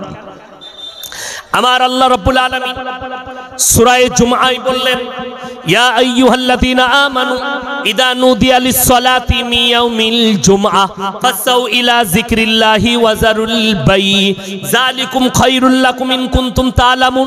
হে আমার বিশ্ব নবী, পৃথিবীর মানুষকে বলে দাও, যখন তোমাদিকে জুম্মার জন্য ডাক দেওয়া হয়, সব কিছু বেচাকেনা বন্ধ করো, খেতিবাড়ি বন্ধ করে দাও, আর আল্লাহর ঘরের দিকে ধাবিত হও। ধাবিত হও মানে কখন? যারা হজ করতে গেছে তাদেরকে জিজ্ঞেস করবেন, মক্কা মদিনায় যারা থাকে, যে যুবকরা কাজ করে মুর্শিদাবাদের, তাদেরকে জিজ্ঞেস করবেন, ওই দেশে আজান হলে তারা আর কোনো কাজ রাখে না, মসজিদে প্রবেশ করে যায়। আর আমাদের দেশে জামাত না দাঁড়ানো পর্যন্ত ঢুকবে না, ঠিক কিনা? যেমন দেখবেন ঈদের নামাজ হয় না, যত যদি বলেন 10টায় জামাত করব ঈদের, তারপরও দেখবেন 5 জনের নামাজ ছাড়া যাচ্ছে, লুঙ্গি তুলে ছুটে ছুটে আসছে, দাঁড়িয়ে যান। ঠিক বললাম না ভুল বললাম? লোক আছি কোথায়? যার মন যাবে সে এসে জায়গা করে বসবে, ও বলতে আসেন না, জলসা বেকার হয়ে যাবে। জান্নাতে ডেকে ডেকে নিয়ে গেলে আর জান্নাতে জায়গা হবে না, যার মন যাবে সে যাবে। কথাটা বুঝতে পারেননি? কত ডেকে বসাবেন, জায়গা আছে এসে খুঁজে বসে যাও। আর এমনি বললেও ওরা ওই দাঁড়িয়েই থাকবে। 10টা লোক দাঁড়াবে না? দাঁড়াবে, তো বসিয়ে লাভ হবে না, যার মন যাবে সে বসবে। বক্তা দিকে মধ্যখানে ডিস্টার্ব করতে নাই। কথাটা বুঝতে পারেন? লেন হারিয়ে যাবে, কি লেন হারিয়ে গেলে গোলমাল। হ্যাঁ উনি ঠিকই বলেছেন, মধ্যখানে খালি আছে, উনার কষ্ট হচ্ছে, কিন্তু যে দাঁড়িয়ে আছে তার তো কষ্ট নাই। যে দাঁড়িয়ে আছে তার কষ্ট হলে সে ঠিক জায়গা খুঁজে বার করলি। তুই স্টেজে এতগুলো জায়গা আছে, উপরে চেপে বসে পড়বে, ভাঙলে ভাঙবে, স্টেজ দেখবে। আমার ভাই অনুরোধ করে বলছি, নামাজ মক্কা মদিনায় যান, আজান হলে তারা ঢুকে পড়ে। আমাদের দেশের লোক ইকামত না হলে মসজিদে ঢুকবে না। ঈদের দিনে 3 দিন আগে থেকে 1 সপ্তাহ আগে টাইম ফিট করে দিয়েছে। গোটা গ্রাম ছেলেরা মেয়েরা জানে 9টায় জামাত হবে, তারপরও হারামখোর লুঙ্গি তুলে তুলে আসছে। কেন? আমাদের দেশে তো 3টে কোয়ালিটির নামাজি আছে। এ হুজুররাও জানে কটা? 3টে। একটা 5 ওয়াক্তের, একটা জুম্মার, আর একটা মাল আছে ঈদ আর বকরা ঈদ। ঠিক কি না? তারা কোনোদিন আসে না। আর ওই লোকগুলোই বেশি লাপায়। কবে? ঈদের দিনে। দেখবেন লাস্ট থেকে বলবে, হুজুর একটু নিয়ত খান বলে দিয়েন। তবে নিয়ত নিয়ে করবি কি? দরুদ শরীফ জানে না, সানা জানে না। আচ্ছা, আমি 15টা গ্রামের ইমাম। কটা বললাম? 15টা। আমি নামাজে দাঁড়াবো, একজন এসে বললে, হুজুর একটু নিয়তটা বলে দেন। আমি বললাম যে সানাটা জানিস? এই জানি না। দরুদ শরীফ জানি না। আমরা কিচ্ছু জানি না। বলে না। আমি বললাম তোর নামাজ এমনি হবে না, তুই ওইখানে গিয়ে এমনি দাঁড়া। আমি নিয়ত বলবো না, আমি যা পারিস করেলে আমার, আমি নিয়ত বলবো না। কেন? 5 ওয়াক্তের নামাজের দিকে নিয়ত বলতে হবে বাবা। যারা জানে তাদেরকে বলতে হবে। তো যে মাল কটা জানে না সে তো জীবনে জানবে না, ও তো নামাজই জানে না। ও খালি ঈদ আর বকরা ঈদ, জোহর থেকে মালটা নাই গায়ে। এই দেখবেন কুরবানির দিনে এই লোক কটা যারা ঈদ আর বকরা ঈদ ছাড়া কিছু পড়ে না, খালি ইমামের সালামটা ফিরা, সালাম ফিরা মাত্র চলবে, তাড়াতাড়ি গরুটা ফেলাইতে হবে বলে মেরে দিলে ছুট। ঠিক বললাম না ভুল বললাম? এই মাল কটা আগে ছুটে, অত দোয়াও নাই, কিচ্ছু নাই, খুতবা নাই। ও খালি প্রথম থেকে চিন্তা করে কেমন করে ফেলাবার, কোনখানের মাংসটা চুরি করব, এই চিন্তা চলে ওর নামাজে। তো তার কি আছে? নামাজ 5 ওয়াক্তের নামাজ। যার নামাজ নেই তার মধ্যে ইসলাম নেই। আপনার জানা নেই, একজন ইমাম খালি বায়ান করেছে এবং সহি হাদিস বায়ান করেছে। আমার নবীজি বলেছেন, যারা রমজানের 30টা রোজা রাখলো না তারা যেন আমার ঈদগাহে না আসে। সালা সকালবেলা ইমামের চাকরি চলে গেল, কেন এটা বললি? কেন তাড়ালে? যে মাল কটা একটাও রোজা রাখেনি তারা, তাদের জোর বেশি কমিটির থেকে। সে এসে মসজিদের সেক্রেটারিকে কি কইছো, সালা বলেছে ঈদগাহে যেতে পাবি না, এরকম নাকি? তাড়াইতেই হবে, ঈদের নামাজও পড়তে দেবো না, অন্য ইমাম নিয়ে আয়। ঠিক বললাম না ভুল বললাম? বাস। আরে শুধুমাত্র রোজার মাসে আমার বর্ধমান জেলায় একটা ইমাম খালি মাইয়াত হবে, গ্রামের যে মোড়ল সে মাইক নিয়ে বলছে, যতগুলো মেহমান এসছেন আপনারা খানা খেয়ে যাবেন। ইমাম সাহেব মাইকটা কেড়ে নিয়ে বললে, রমজান মাসে খানার এলান করা হারাম। বাস্তব কথা বলছি, সত্য কথা। সে ইমাম এখনো জীবিত আছেন। সকালবেলায় গ্রামের মসজিদ কমিটি তাকে তাড়িয়েছে। আমার তারপরে জলসা হলো এই এলাকায় ঈদের পরে। আমি ডাইরেক্ট স্টেজে বললাম, রমজান মাসে মাইয়াত বাড়িতে খানা রান্না করা হারাম। তখন সবাই বলছে, হুজুর একদম হক বলেছে। ভাই আমি বললে হক আর ইমাম বললে তাড়াবি? ও তো জানে যে চাকরি যাবার ভয় নাই, আমার চাকরি যাবার ভয় আছে। এই যে জলসা করছি, এখনই যদি এরা বলে যে এত কড়া বায়ান করবেন না, আমার গাড়ি রেডি আছে, নামবো, পয়সা ফেঁকো, তামাশা দেখো, পালিয়ে যাবো, তুই বুঝে লিগা। আবার যেখানে আসবো এইটাই বলবো। সহ্য করার হলে সহ্য করবে, আমার চাকরি যাবার ভয় নাই। কিন্তু ইমাম সাহেব ভাই বললেই তাড়িয়ে দিবে। দুঃখটা ওইটাই, যারা বেনামাজি তারা এসে মসজিদে মাতব্বরি করে। আজকে বাস্তব কথা বলছি, যদি গোটা মুর্শিদাবাদ জেলায় একটা মাদ্রাসাওয়ালা বলতে পারে, এত বড় বড় মাদ্রাসা, যে একটা অমুক গ্রাম থেকে একটা গ্রাম কমিটির লোক এসেছিল যে হুজুর হাদিস কোরআন থেকে শর্তগুলো লিখে দেন, কোন কোন লোক মসজিদ কমিটিতে থাকতে পারবে, একটা বলে দেখে এই মৌলবীরা যে কোন কমিটি গেছে, গ্রাম কমিটি। আর আমি চ্যালেঞ্জ দিলাম, যদি এই মুর্শিদাবাদে 500টা মসজিদ থাকে, 490টা মসজিদের সেক্রেটারির নামটা এইভাবে কাটা যাবে, ঢেরা কাটা পড়বে। চ্যালেঞ্জ। আমার বর্ধমানে শুনেলেন, একটা মসজিদে পাশে পুকুর, পুকুরের চারিদিকে 40টা তাল গাছ। কটা বললাম? আর গরমকালে দেখবেন আদিবাসী ভাইরা তাল গাছে কি টানে? রস। রস, তারপরে ওইটা রস থেকে হয় মদ, তাড়ি, তাই না? তাড়িটা হালাল না হারাম? হারাম, নেশা। এই মসজিদের সেক্রেটারি সে হারামখোর, জীবনে নামাজ পড়ে না, মসজিদে 40টা গাছ কন্টেকে দিয়েছে, মাসে 3000 করে টাকা দিবি, তুই রস বিক্রি কর। 3 চেরে 12, 1,20,000। সে 6টা করে হাঁড়ি টাঙিয়েছে, প্রত্যেক দিন রস বিক্রি করে ড্রাম ড্রাম। আর এই হারামখোর বলেছে আমাকে 1 হাঁড়ি করে প্রত্যেক দিন ফ্রি দিবি, মানে ইম আলু খায়। এইটা হচ্ছে মসজিদের সেক্রেটারি। আজকে বড় কষ্ট লাগে বলে দিই, মুসলমান ব্র্যান্ড চিনতে পারেননি। আপনি মনে করেছেন যার টাকা বেশি আছে সে হচ্ছে আসল ব্র্যান্ড, যে দেখতে ভালো সে ব্র্যান্ড, যে মালটা ব্র্যান্ডেড সেটা ব্র্যান্ড। আমি আপনাদেরকে ব্র্যান্ড বুঝিয়ে দিই। 2 বছর আগে আমি হায়দ্রাবাদে জলসা করতে গিয়েছিলাম। জলসা শেষ হলো আমার রাত 11টায়, হায়দ্রাবাদ একদম চারমিনারের কাছে টাউনে। তারপরে আমার বর্ধমানের অনেক ছেলে আছে, হাওড়ার, সোনাপাটি, হুগলির, তারা নিয়ে গেল, বললে হুজুর চলুন ফালুদা খাওয়াবো। গেলাম চারমিনারের কাছে, তো একটা ছেলে দেখলাম এরকম ঠেলা গাড়ি করে ঘড়ি বিক্রি করছে। একটা ঘড়ি আমার পছন্দ হলো, ব্ল্যাক কালারের, খুব সুন্দর। আমি বললাম কিতনা রুপিয়া? বললে হজরত 300 रुपया। আমি বললাম 150 में मिलेगा? বললে आखिरी टाइम में ले लीजिए। নিলাম, 150 টাকা দিয়ে দিলাম, হাতে পড়ে নিলাম। ওই ঘড়িটা পরেই আমি আমাদের দুর্গাপুর কাজী নজরুল ইসলাম এয়ারপোর্টে নামলাম সকাল 10:30টায় প্লেনে। আমার ড্রাইভার গাড়ি নিয়ে দাঁড়িয়েছিল, গাড়ি নিয়ে একবারই জলসা ধুলিয়ান। আমি চলে এলাম ধুলিয়ানে, জলসাই বললাম এ আমার মুসলমান ভাইরা তোমরা কি ব্র্যান্ড চিনো? বললে হ্যাঁ। আমি বললাম শোনো তাহলে আমার এই হাতের ঘড়িটার দাম কত?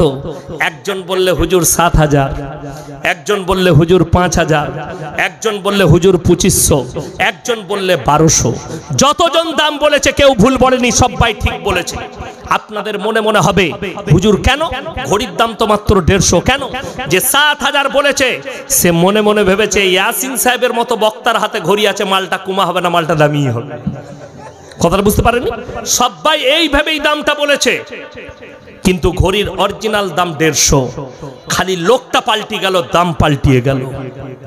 আপনার গ্রামে এই বরফখানার কোনো গরিবের ছেলে সকালবেলায় যদি ছিঁড়া প্যান্ট পরে রাস্তা দিয়ে যায়, চায়ের দোকানে 10টা লোক বসে থাকলে কি বলবে? ও গরিব মানুষ তো, পয়সা নাই। ঠিক বললাম না ভুল বললাম? গরিবের ছেলে। আর ওই প্যান্টটাই শাহরুখ খানকে পরিয়ে দেন, কি ডিজাইন বে, কোথায় পাওয়া যাবে মালটা? ঠিক বললাম না ভুল বললাম? খালি লোক পাল্টালো, ডিজাইন পাল্টে গেল। আমি এখনো বাঁশটা দিই নাই, উদাহরণটা দিচ্ছি, এরপরে বাঁশটা দেবো আমি। আমার বাঁশ সবাই নিতে পারে না। বাঁশটা কি বলুন তো? আজকে ব্র্যান্ড না চিনার কারণে একটা সুদ খেয়ে বড় লোক হয়েছে, লোকের মেরে নিয়ে বড় লোক হয়েছে, পয়সা হয়ে গেছে, হারাম খেয়ে পয়সা করেছে। টাকা আছে বলে তাকে মসজিদের সেক্রেটারি করে দেয়, খালি পয়সা আছে বলে। অথচ ইমানদার দেখি না যে কার কাছে ইমানদারি আছে, কার কাছে টাকা আছে। এই লোকটার পয়সা নেই, অথচ লোকটা হালাল খায়, হালালের ওপরে টিকে আছে, 5 ওয়াক্তের নামাজি, লোকটার মধ্যে তাকওয়া আছে, তাকে আমরা জায়গা দিতে পারি না। আমি আর একটা উদাহরণ দিচ্ছি। লালবাগ টাউনে একটা গরিব মানুষের ছেলে 10 টাকা চুরি করেছে, ভিক্ষা করে খায়, পেটের দায়ে চুরি করেছে। তাকে সমাজের লোক গাছে বেঁধে পিটায়, ছেলেটা চুরি করেছে, চোর। ঠিক বললাম না ভুল বললাম? 10 টাকা চুরি করেছে সেই ছেলেটা চোর। অথচ অবাক লাগে আমাদের সমাজে যারা কওমের হাজার হাজার টাকা, লাখ লাখ টাকা মেরে নিচ্ছে, তাদেরকে স্টেজে ডেকে আমরা মালা পরিয়ে বলছি, ফুলের তোড়া দিয়ে বলছি এটা সমাজসেবী। অথচ তার থেকে বড় চোর কেউ নেই। এরপর বুঝলেন আমাদের মতো মৌলবীরা, আমাদের মতো আলেমরা, আমাদের মতো মাথায় টুপিধারীরা যদি তাদেরকে ডেকে চোরকে সম্মান করি, তাহলে এই গরিবটার মূল্য কি রইল? এটাই হচ্ছে কিয়ামতের আলামত। মূর্খরা নেতা হবে আর শিক্ষিতরা চুপচাপ বসে দেখবে, তারা চুরি করবে, কমকে ধ্বংস করবে। এটাই হচ্ছে কিয়ামতের আলামত। আর আজকে ওইটাই হচ্ছে। মুসান্নাফ ইবনে আবু শাইবার হাদিস, আপনার চোখ দিয়ে পানি পড়বে। রাসূল আকরাম সাল্লাল্লাহু আলাইহি সাল্লাম বললেন গোটা পৃথিবীতে কিয়ামতের পূর্বে মসজিদগুলো মুসল্লিতে ভরে যাবে। আল্লাহর নবী সাহাবীরা বলেন ইয়া রাসূলুল্লাহ এত মুসল্লি হবে। নবীজি বলেন শোনো, সেই মুসল্লি কটা সুদখোর মুসল্লি হবে, হারামখোর মুসল্লি হবে, তাদের মধ্যে ঈমান থাকবে না। তারা বড় বড় শপিং মল আর বড় বড় বিল্ডিং বালাখানা তৈরি করবে, বড় বড় মার্কেট করবে, কিন্তু সব হারামখোর থাকবে, সুদখোর থাকবে। আজকে কিয়ামতের আলামতগুলো প্রকাশ পাচ্ছে। আস্তে আস্তে ঈমানদাররা জায়গা পাচ্ছে না, সুদখোররা মসজিদের সেক্রেটারি হচ্ছে, হারামখোররা মসজিদের সেক্রেটারি হচ্ছে। যার গায়ে শক্তি আছে সেই একমাত্র সেক্রেটারি হচ্ছে। আল্লাহ হেফাজত করুক আমার কওমকে। সময় আছে, হারাম থেকে বাঁচুন, হালালের পথে আসবো সবাই। জোরে বলুন ইনশাআল্লাহ। হক বলাটাও একটা নেকির কাজ। কথাটা বুঝতে পারেননি?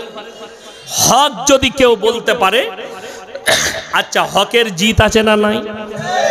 না হকের জিত হয় না, হকের জিত আছে, জিত নাই। তার একটা দলিল শুনেলেন মারাত্মক। গত দুদিন আগে সিরিয়ার বাশার আল আসাদ তার বাপ আর সে 52 বছর সিরিয়ার মানুষের উপরে নির্যাতন করেছে। হাজার হাজার শিশু মারা গেছে।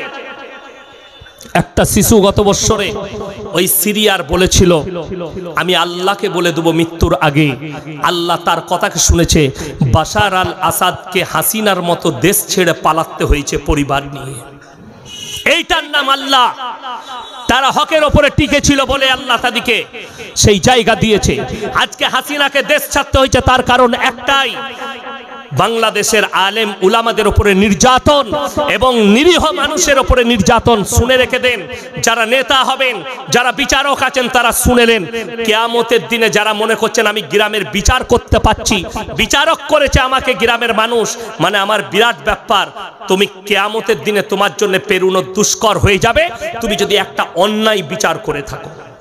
এটা মাথায় রাখবে।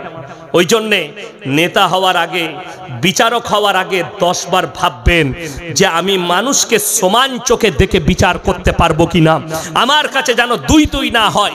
আজকে আমাদের কওমের অবস্থা এমন, কেউ যদি কেউ কি গাঢ় দুধের 1 কাপ চা খাই দেয়, বিচার পাল্টি যাবে।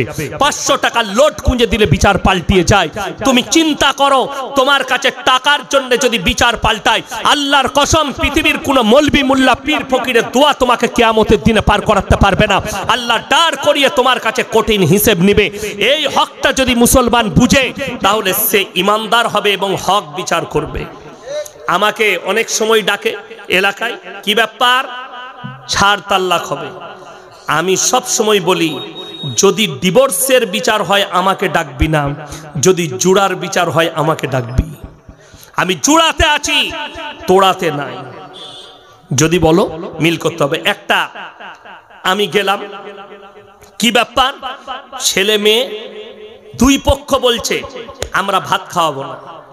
আমি বললাম আমি যদি বিচারে বসি, এদের পরিবার বাইরে থাকবে, সর্বপ্রথম ছেলে আর মেয়ে আমার কাছে থাকবে। তারা রাজি হলো। মেয়ে আর ছেলেকে আমি কামরায় আমার অফিসে ঢুকালাম, ঢুকিয়ে বললাম তোমরা কি সত্যিকারই তোমরা একে অপরকে চাও না? 1 বছর বিবাহ হলো, এক রুমে রইলে তোমরা কি চাও না? সঙ্গে সঙ্গে মেয়েটাও কাঁদতে লাগলো, ছেলেটাও কাঁদতে লাগলো, একে অপরের গলা ধরে কাঁদছে। মেয়েটা বলছে আমার মা বাপ বলছে ছাড় নিতে হবে, ছেলেটা বলছে আমার পরিবার বলছে ছাড় নিতে হবে। তাদের 2টো পরিবারকে ডাকলাম আর আমি বললাম যে তোমরা আমার কাছে বসেছো, এইখান থেকে উঠে বেরিয়ে যেতে পারবে না। 2টো পরিবারকে এখানে বেঁধে পিটানো করাবো আমি। দুটোই দুজনাই ভাত খেতে চাইছে। তোমার যদি মন চায় তোমার এই বৌমাকে সাথে না রাখার, এদিকে আলাদা করে দাও, কিন্তু এই সংসারকে ভাঙো না। তোমরা 2টো পরিবার নিজের স্বার্থের জন্য এই 2টো দাম্পত্য জীবনকে তোমরা ধ্বংস করছো। জানো, একটা দাম্পত্য জীবনকে ধ্বংস করা একটা মসজিদ ভেঙে দেওয়ার সমান পাপ। অথচ তোমাদের জ্ঞান নেই, মা বাপ চুপ। আমরা এরা তো একে অপরকে চাই, তোমরা চাও না। আমি বললাম বড় দুঃখ লাগে। আর একটা বিচারে গেছি, মেয়ে শর্ত রাখছে কি, যে ছেলের বাড়ি নাই, মাটির বাড়ি, ছেলে যতদিন না দালান বাড়ি করবে ততদিন তার বাড়িতে যাব না। আমি তাকে উত্তর দিলাম একদম আলহামদুলিল্লাহ, তুমি বাড়ি করো।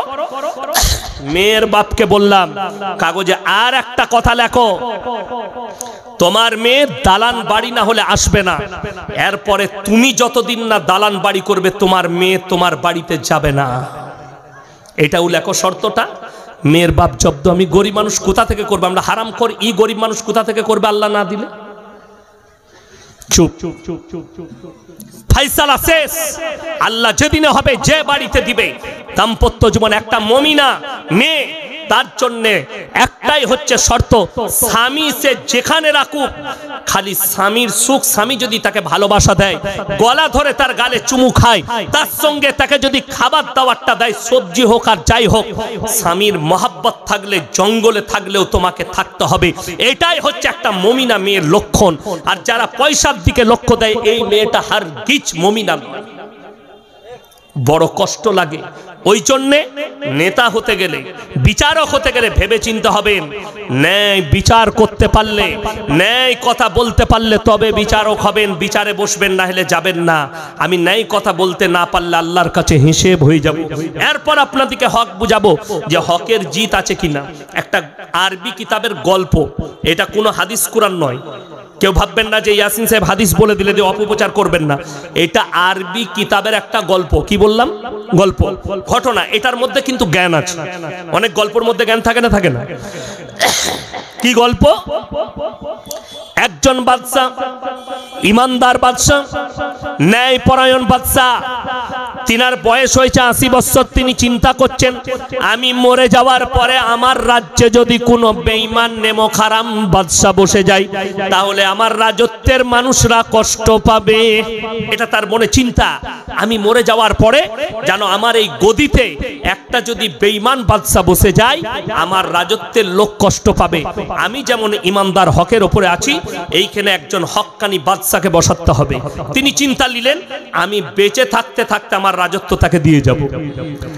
এরপর বাদশা এলান করলেন, হে আমার রাজ্যের 25 থেকে 30 বছরের যত যুবক আছো সবাই অমুক তারিখে আমার বাড়িতে হাজিরি দাও। সমস্ত রাজ্যের যুবকরা জড়ো হয়েছে। বাদশার 3টে বেটা। কটা বললাম? 3টে। 3জন মনে মনে ভাবছে, বড় ভাবছে আমি হচ্ছি বড় বেটা, আমারই হকটা আগে আছে, আমি বাদশাহী পাবো। মেজো ভাবছে আমাকে বেশি ভালোবাসে, আমাকে দিবে, আমার জিত বেশি। ছোট ভাবছে আমি তো বাপের ছোট বেটা, আমাকে কোলে পিঠে করে মানুষ করেছে, সবাই আমাকেই রাজত্ব দিবে। কিন্তু বাদশা বললে হে আমার 3জন সন্তান, তোমরাও এদের লাইনে দাঁড়িয়ে যাও। বাদশার বেটার অবাক, বাপ দাঁড় করিয়েছে। এরপরে বাদশা এলান করলে, হে আমার রাজ্যের যুবকেরা শোনো, আমি তোমাদের মধ্যে থেকে একজন ইমানদার বাদশা নিযুক্ত করব, কিন্তু 1 বছর পরীক্ষা নেব। তোমাদিকে একটা করে ফলের বীজ দেওয়া হবে। 1 বছর পরে যার গাছটা সব থেকে সুন্দর হবে তাকে আমি রাজত্ব দান করব। এরপর বাদশা বললে নিজের প্রজাকে, আমার কামরায় 1 বস্তা বীজ রাখা আছে, নিয়ে এসে ঢেলে দাও। ঢেলে দিল, সবাই একটা করে কুড়িয়ে নিল। একটা বীজ লাস্টে পড়ে আছে। আর একজন যুবক, তার নাম মাহমুদ। সেই ছেলেটা একটা বুড়ি মায়ের ছেলে, ঝুপড়ি বাড়িতে বাস করে, লোকের খেজুরের বাগানে কাজ করে। লাস্টের বীজটা সে কুড়িয়েছে। মাহমুদ ইমানদার ছেলে, হকের ওপরে চলে, ইমানদার। সে নিয়ে গেল ওই বীজটা কুড়িয়ে, মাকে বললে মা বাদশা বলেছে যার গাছটা সুন্দর হবে 1 বছর পরে তাকে এই বাদশাহী দান করবেন, রাজত্ব দেবেন। এই গাছটা আমি লাগাবো। সে একটা পাত্রের মধ্যে গাছটা রোপণ করলো, মাটি দিয়ে যেভাবে টবে গাছ লাগায়, পানি দিতে থাকে। 3 মাস কেটে গেল। সমস্ত রাজ্যের যুবকের টবেতে গাছ বেরিয়েছে, কিন্তু মাহমুদের টবেতে কোনো গাছ বের হয়নি। এরপরে আমার ভাইয়েরা 6টা মাস কাটলো, 9 মাস কেটে গেল, এমনকি 12টা মাস কেটে গেছে। সকলের সুন্দর সুন্দর গাছ হয়েছে, কিন্তু মাহমুদের টবেতে কোনো গাছ নেই। এরপরে বাদশা এলান দিলেন, অমুক তারিখে হে আমার রাজ্যের যুবকেরা শোনো, তোমরা অমুক তারিখে নিজের নিজের গাছগুলো নিয়ে আমার রাজ দরবারে হাজিরি দাও। সবাই ফজরের নামাজ পড়ে গোসল করে নিজের নিজের গাছ নিয়ে রাজ দরবারে যাচ্ছে। মাহমুদ ফজরের নামাজ পড়ে বাড়িতে এসে মন মারা হয়ে বসে আছে। মা জিজ্ঞেস করছে, বাবা তোমার মন এত কেন খারাপ? সঙ্গে সঙ্গে মাহমুদ বললে, মা আমার টবেতে গাছ নেই, বাদশা আজকে সকলকে ডেকেছে, আমি কি করব, আমাকে কষ্ট লাগছে। মা বললেন, বুড়ি মা, হে মাহমুদ, তুমি হকের উপরে টিকে আছো, তুমি তো বীজ লাগিয়েছো, গাছ হয়নি, তুমি এই খালি টবটা নিয়ে চলে যাও। সেই খালি টব নিয়ে যখন বাদশাহ দরবারে একবারই পেছনে গিয়ে দাঁড়িয়েছে, মাহমুদ বাদশাহ সিংহাসনে এলেন স্টেজে, সবাই গাছ নিয়ে বসে আছে। বাদশাহ এলো, আসার পরে সমস্ত গাছগুলো পরিদর্শন করছেন। ছেলেরা যখন সব মুখ ফিরিয়ে মাহমুদের দিকে তাকিয়েছে, তার টবে গাছ নেই, সবাই হাসছে আর বলছে ছেলেটা পাগল। বলবে না? বলবে না? সবারই গাছ আছে আর তার টবে গাছ নেই, ফাঁকা। বলছে এই ছেলেটা পাগল। এরপরে বাদশাহ সমস্ত গাছগুলো পরিদর্শন করলেন, বললেন, হে আমার রাজ্যের যুবকেরা, তোমাদের মধ্যে দেখতে পাচ্ছি একদম পেছনে একজন দাঁড়িয়ে আছো যার টবেতে কোনো গাছ নেই। তোমার নাম কি? বললে, হুজুর আমার নাম মাহমুদ। তুমি তোমার ওই খালি টবটা নিয়ে আমার সিংহাসনের কাছে এসো। ভয়ে ভয়ে এলো, মনে মনে করছে বাদশাহ আমাকে মারবে নাকি। কাছে এনে রাখলেন টবটা। এরপর বাদশাহ বললে, নিজের সিংহাসন থেকে উঠে দাঁড়িয়ে গেল বাদশাহ, মাহমুদ তুমি আমার সিংহাসনে বসো। মাহমুদ মনে মনে ভাবছে, আল্লাহ, বাদশাহ আমার সাথে মজাক করছে, এরা তো হাসছেই হাসছে, বাদশাহ আমার সাথে মজাক করছে, এইটা ভাবছে।